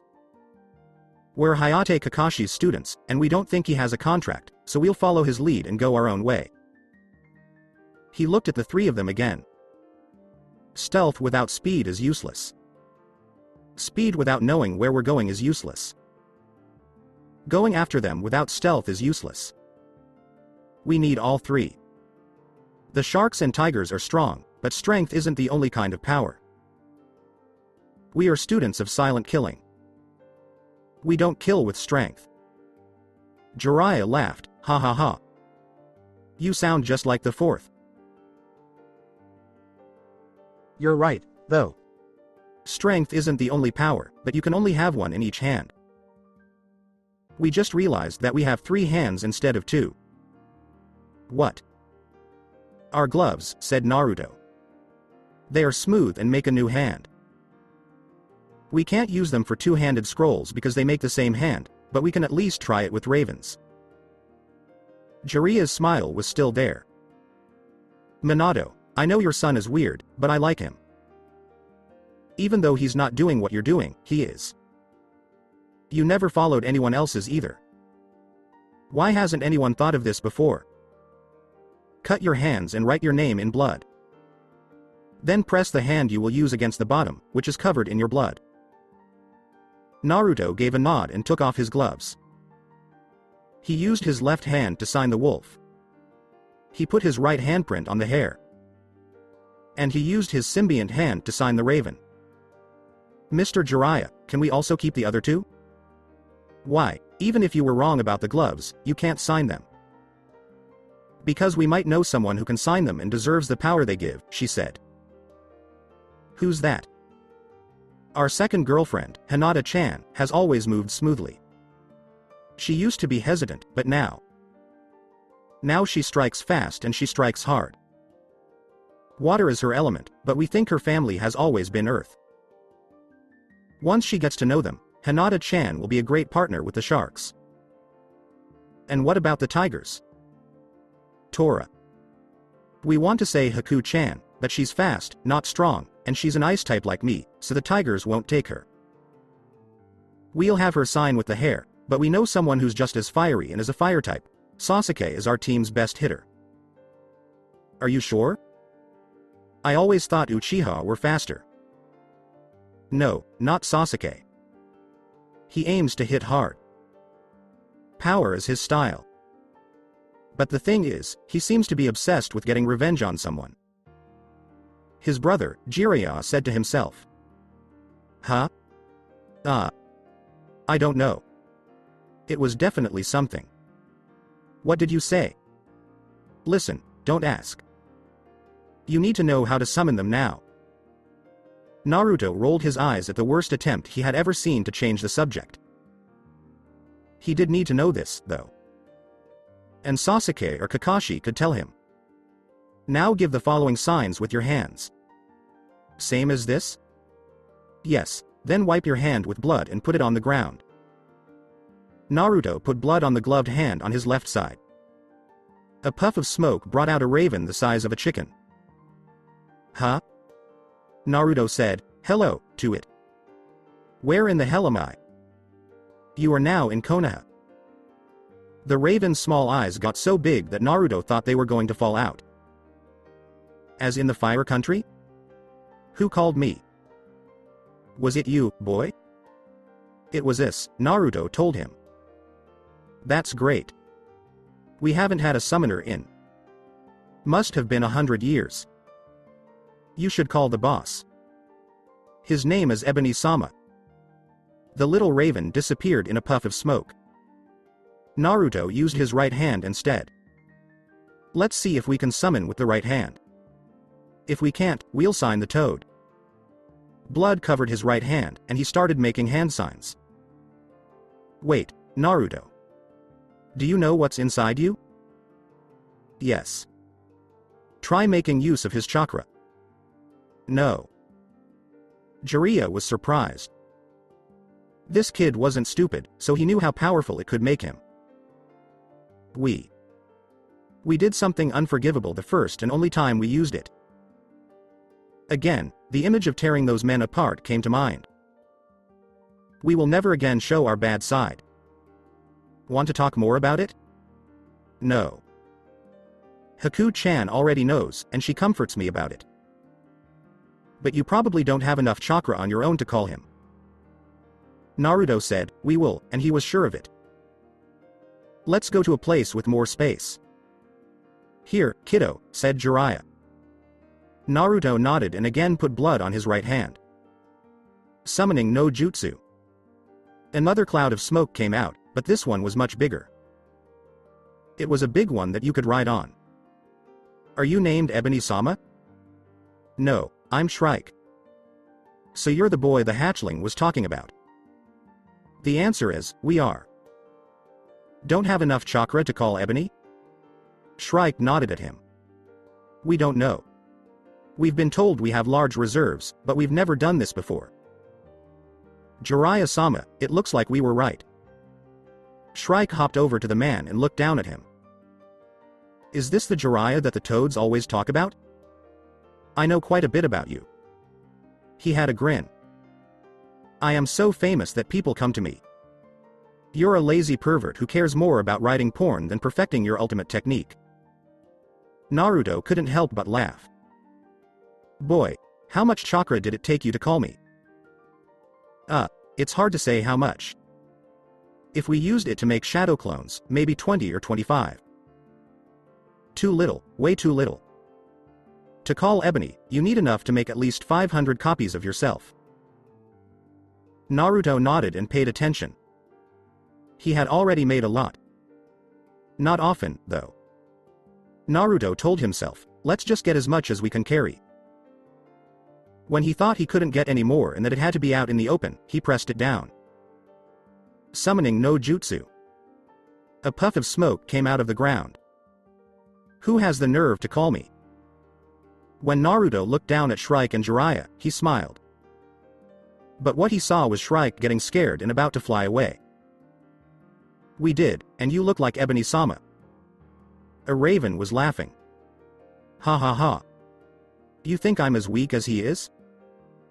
My feathers are like iron, my beak is razor sharp, and my talons are like knives. I'm Skarmory, and if that old cripple had made the right choice, I would have been the leader of the ravens. Get off me, boy, before I throw you off and eat you. When he made that threat, Naruto knew he was telling the truth. If he stayed, he would kill him. No. What? We called you here to meet the strongest Raven and earn his respect and acknowledgement. It looks like we've called him, so we'll keep going. So be it. The bird, which was 100 feet tall, spread its wings 3 times that wide and flapped them, pushing itself into the air. He went up so high that Naruto had trouble getting air. Now die.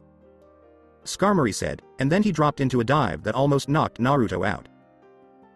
But Naruto still held on to the feathers. Skarmory fell to the ground and started looking for his body so it could eat it. Over here, Naruto said as he turned his head over, shot the spider with his web, and pulled it down to the ground. He had to work hard to get it done. He had never felt anything so strong, even when he was caught off guard. Skarmory slammed into the ground, and his beak dug a deep hole in it. Rahg. As he stood back up, Naruto shot a web on his beak and then swung around it several times to close it. Shut up. He fell on his head and hit himself between the eyes. He put his hand up and swung. Naruto didn't stop because he knew that if he did, he would die. Skarmory was unsure for a moment, but he shook his head and got over it. He opened his beak by forcing it, and his web broke like a thread. Man, I can't wait to kill you. If you can, Skarmory teme. Naruto said as he pulled out a feather. Skarmory yelled out in pain and threw his head back, which knocked Naruto off. Before Shrike flew under him, he was about to fall into the river. Are you crazy? That's Skarmory. He'll kill you. Yelled the bird as he flew up into the sky. Strong. He fought Ebony for the leadership of the Ravens and won. The only reason he isn't the leader is because the old leader decided who it was from the match. No one knows why. Skarmory took to the air to catch up with them. Give me that child, you hatchling. After 100 years, we finally got a summoner, and you want to eat him. It's a matter of pride. I told him to get off, but he wouldn't. No one disrespects me.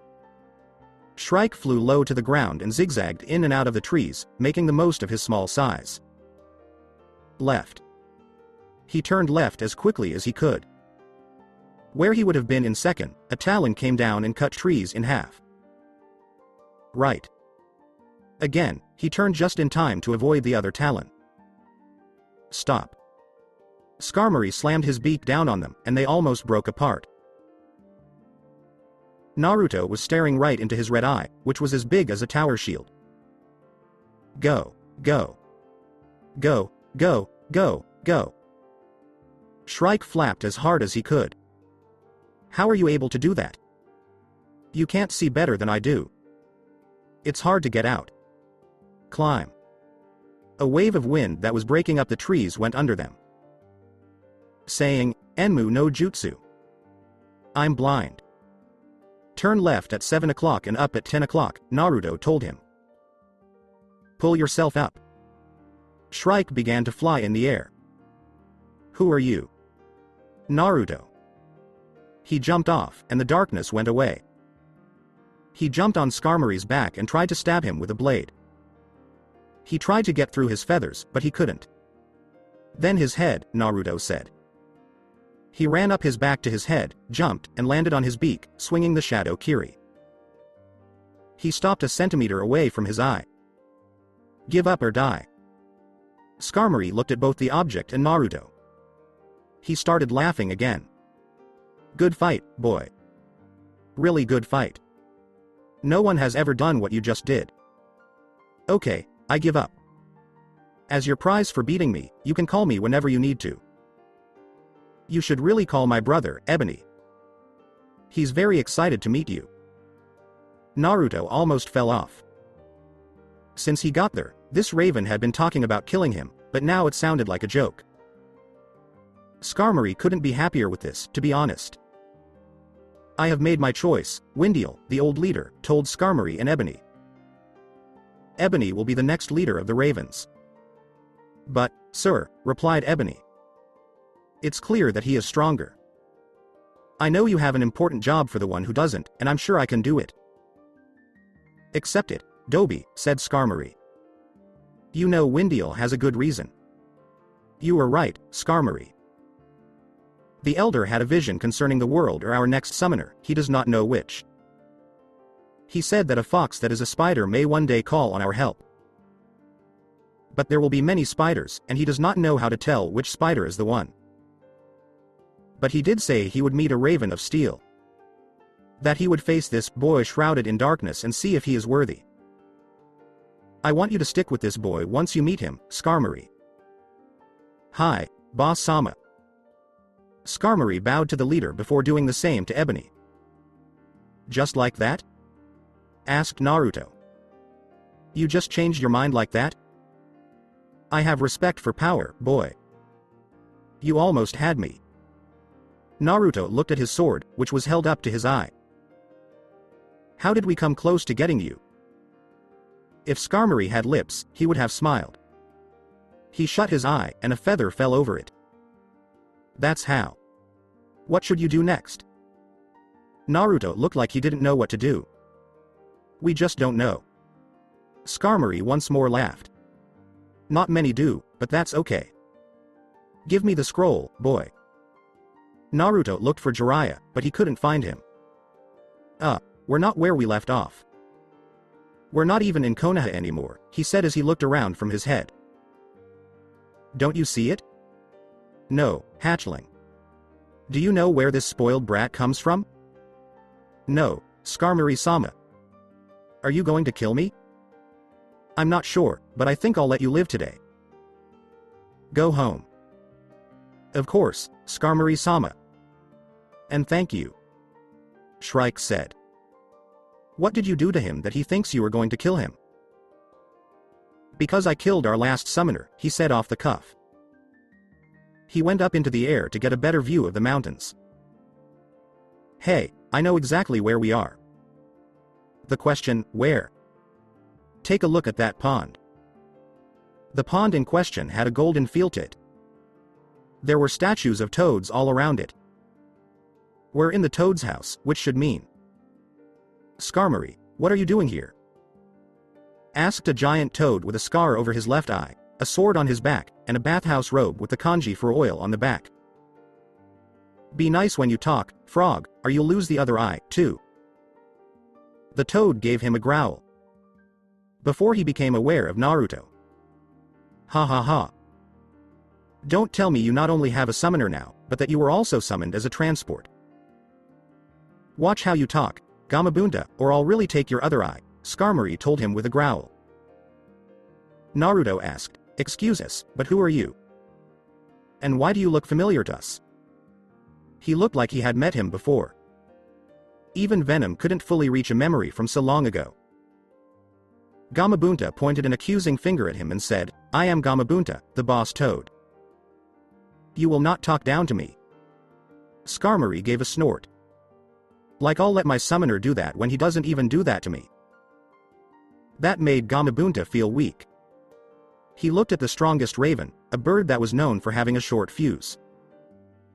It was one of the few summons that had ever resisted the contract and killed the summoner, and only he knew how strong it could get.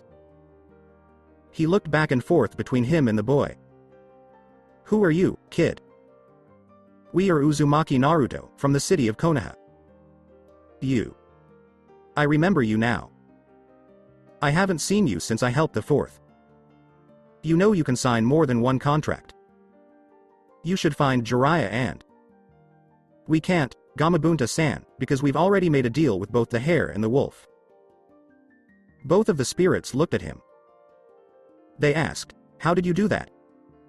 Naruto thought about it. They could just squish him there and then if they wanted to. But that wasn't true. Skarmory thought well of him. So he'd give them what was his.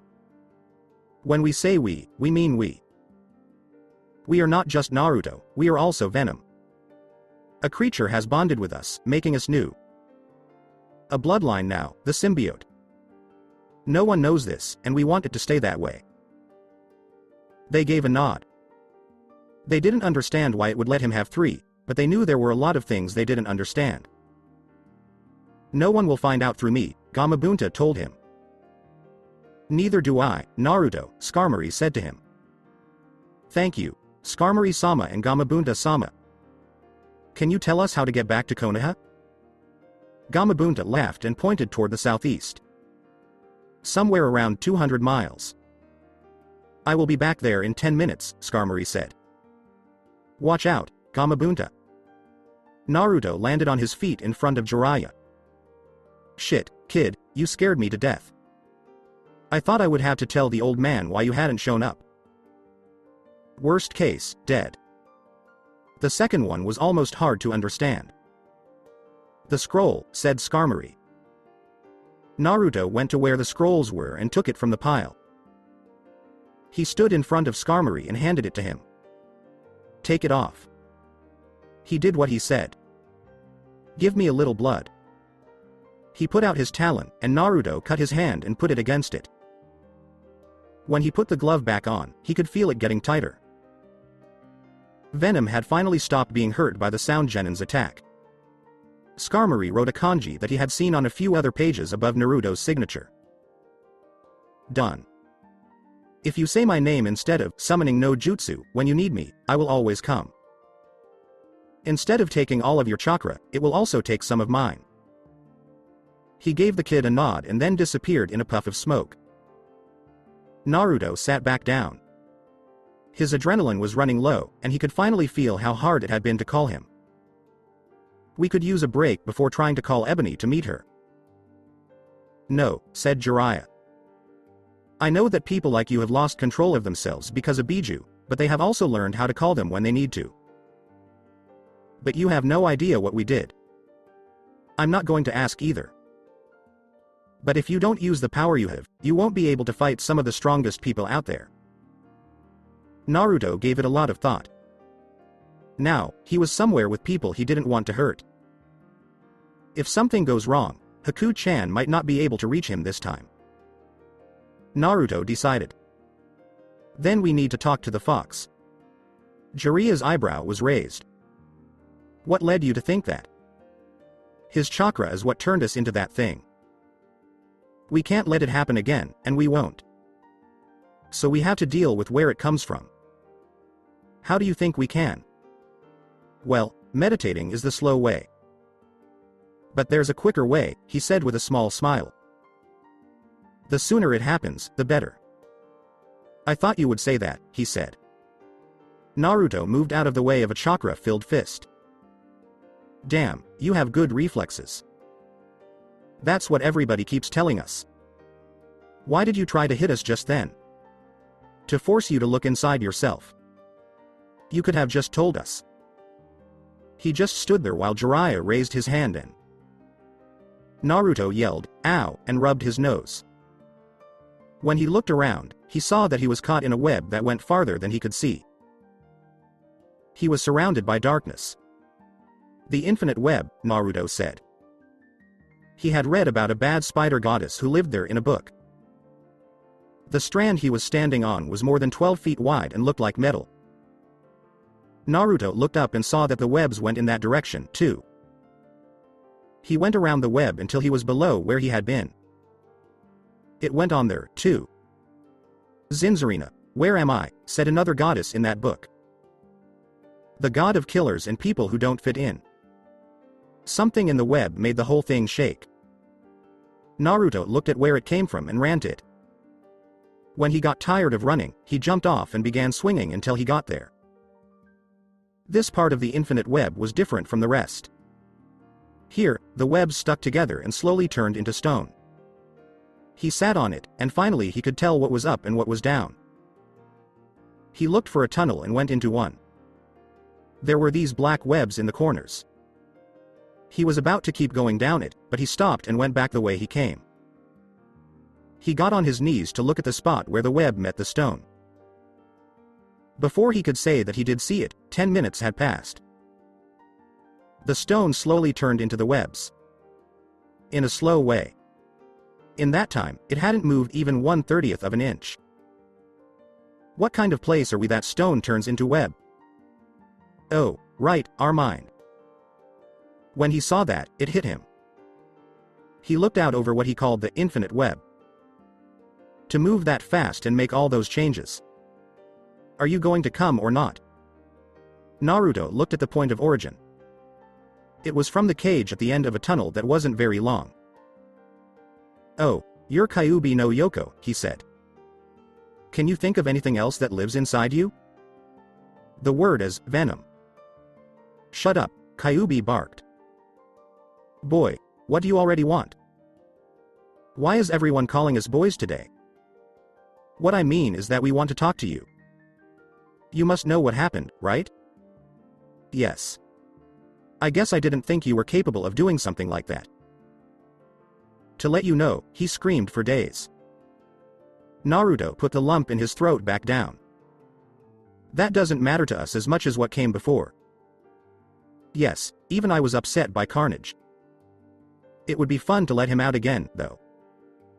Kyuubi smiled and showed off all of his teeth. So, do you want to let him play outside again? No, Naruto said in a cold voice. We will never let him go out again. What do you want then? Your ability to keep that thing inside. You're fortunate you're nice. What you did was mean, even bad. My taste. So, how about this? If you do things like that again, I'll give you my chakra without you having to get so angry that you lose control. We did that to him because he was such a monster. Do the same thing to other monsters. It doesn't matter who gets hurt as long as you keep doing it. My ship is something to be afraid of, and that is something to be afraid of. He gave a dark laugh. Naruto got cold just thinking about having to do that over and over again. How are we going to pull out your chakra?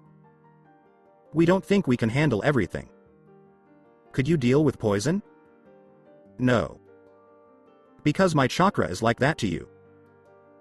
A small amount will only help you get used to the bad effects.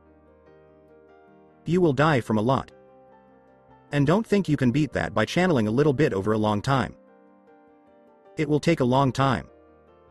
But for now, this is all you need to worry about. The symbiote is a link between your body and mind. So, that's me. Tell it, you need my chakra, and I'll give it to you. Naruto gave a nod. Right now, we need some. We're about to call the boss Raven, Boss Wolf, and Boss Hare. Kyuubi raised an eyebrow no one could see. On your own, you have enough chakra for one more person, so I guess you do need it.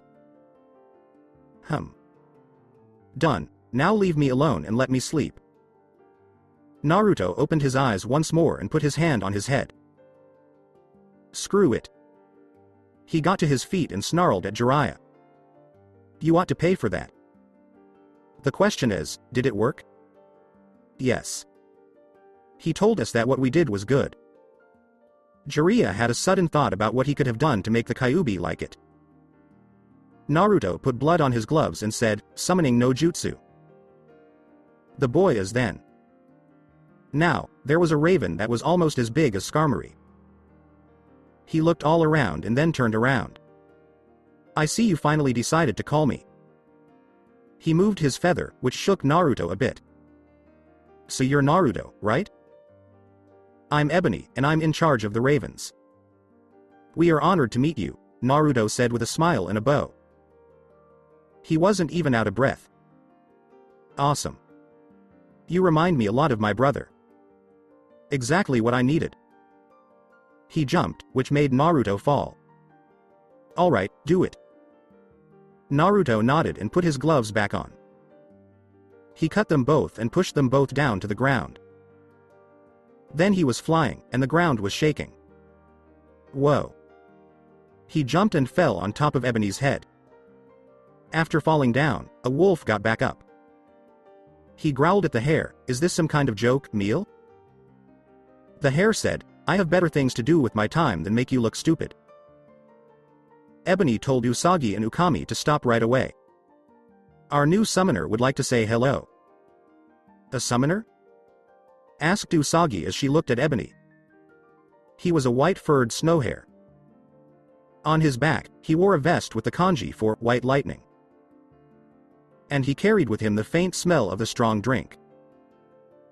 His claws were more than a foot long, which was just right for him. He had the least amount of weight. You could see well-defined muscles for running under his fur. A tanto was slung over his shoulder. If he needed to grab it, it was close to his mouth. For us all three? That won't have happened before, Ukami said. He had the most size. He wasn't the only one. There were 3 more, but they were only half as big as he was. They all wore a vest that said, Fangs of the Tides, in kanji on the back. Someone asked, My lord, can we eat the rabbit? He was only half as big as Ukami, but he was still bigger than Usagi. Yes, it's been a long time since we went hunting, said someone else. Ebony told them, no, our caller did not want it. The last of the 3 growled, like we care what that kid says. Neither he nor you. Your whole tribe broke the deal. Silence, cub, Ukami growled. You don't know what happened, so don't talk about it. He turned around and used his teeth to grab the cub by the scruff of the neck. He then put the cub between the 3 bosses. You're going to stay there. And you, he told Naruto as he looked at him, stand on him. So that we can all get a better look at you. Naruto gave the cub a nod and jumped, landing between its ears. I don't think I'm being used in that way. Ukami-sama and the Fangs of the Tides Pack, Usagi-sama and Ebony-sama, we are Naruto Uzumaki, and we called you all here. Each in turn, he bowed. We want to call you and your people to battle. The cub asked, what makes you think we'll let you? Only for Ukami to step on his tail. I told you to shut up, pup. Usagi looked him over from head to toe. You called us all, one right after the other. That says something about you, kid. And before he called for me, Ebony said, he called for Skarmory. And he lived? Asked one of the wolves, almost unable to believe what he was seeing. Before Ebony held up his wing to stop him, Ukami was about to step on his tail as well. Yes, he not only lived, but Skarmory signed the binding with him. Before that, he almost got a kill strike on him. The 2 wolves looked at him and took a few steps back. The one that was being used as a podium started to move. Hey, ha ha, ha ha, ha ha. When Ukami laughed, it made the ground shake. So this boy not only found a way to sign all of our contracts, but he also impressed the great Skarmory. You can call my clan, Uzumaki Naruto. Thank you, Lord Ukami, they said. I do question your choice, Usagi said. Everyone knows wolves and hares don't like each other.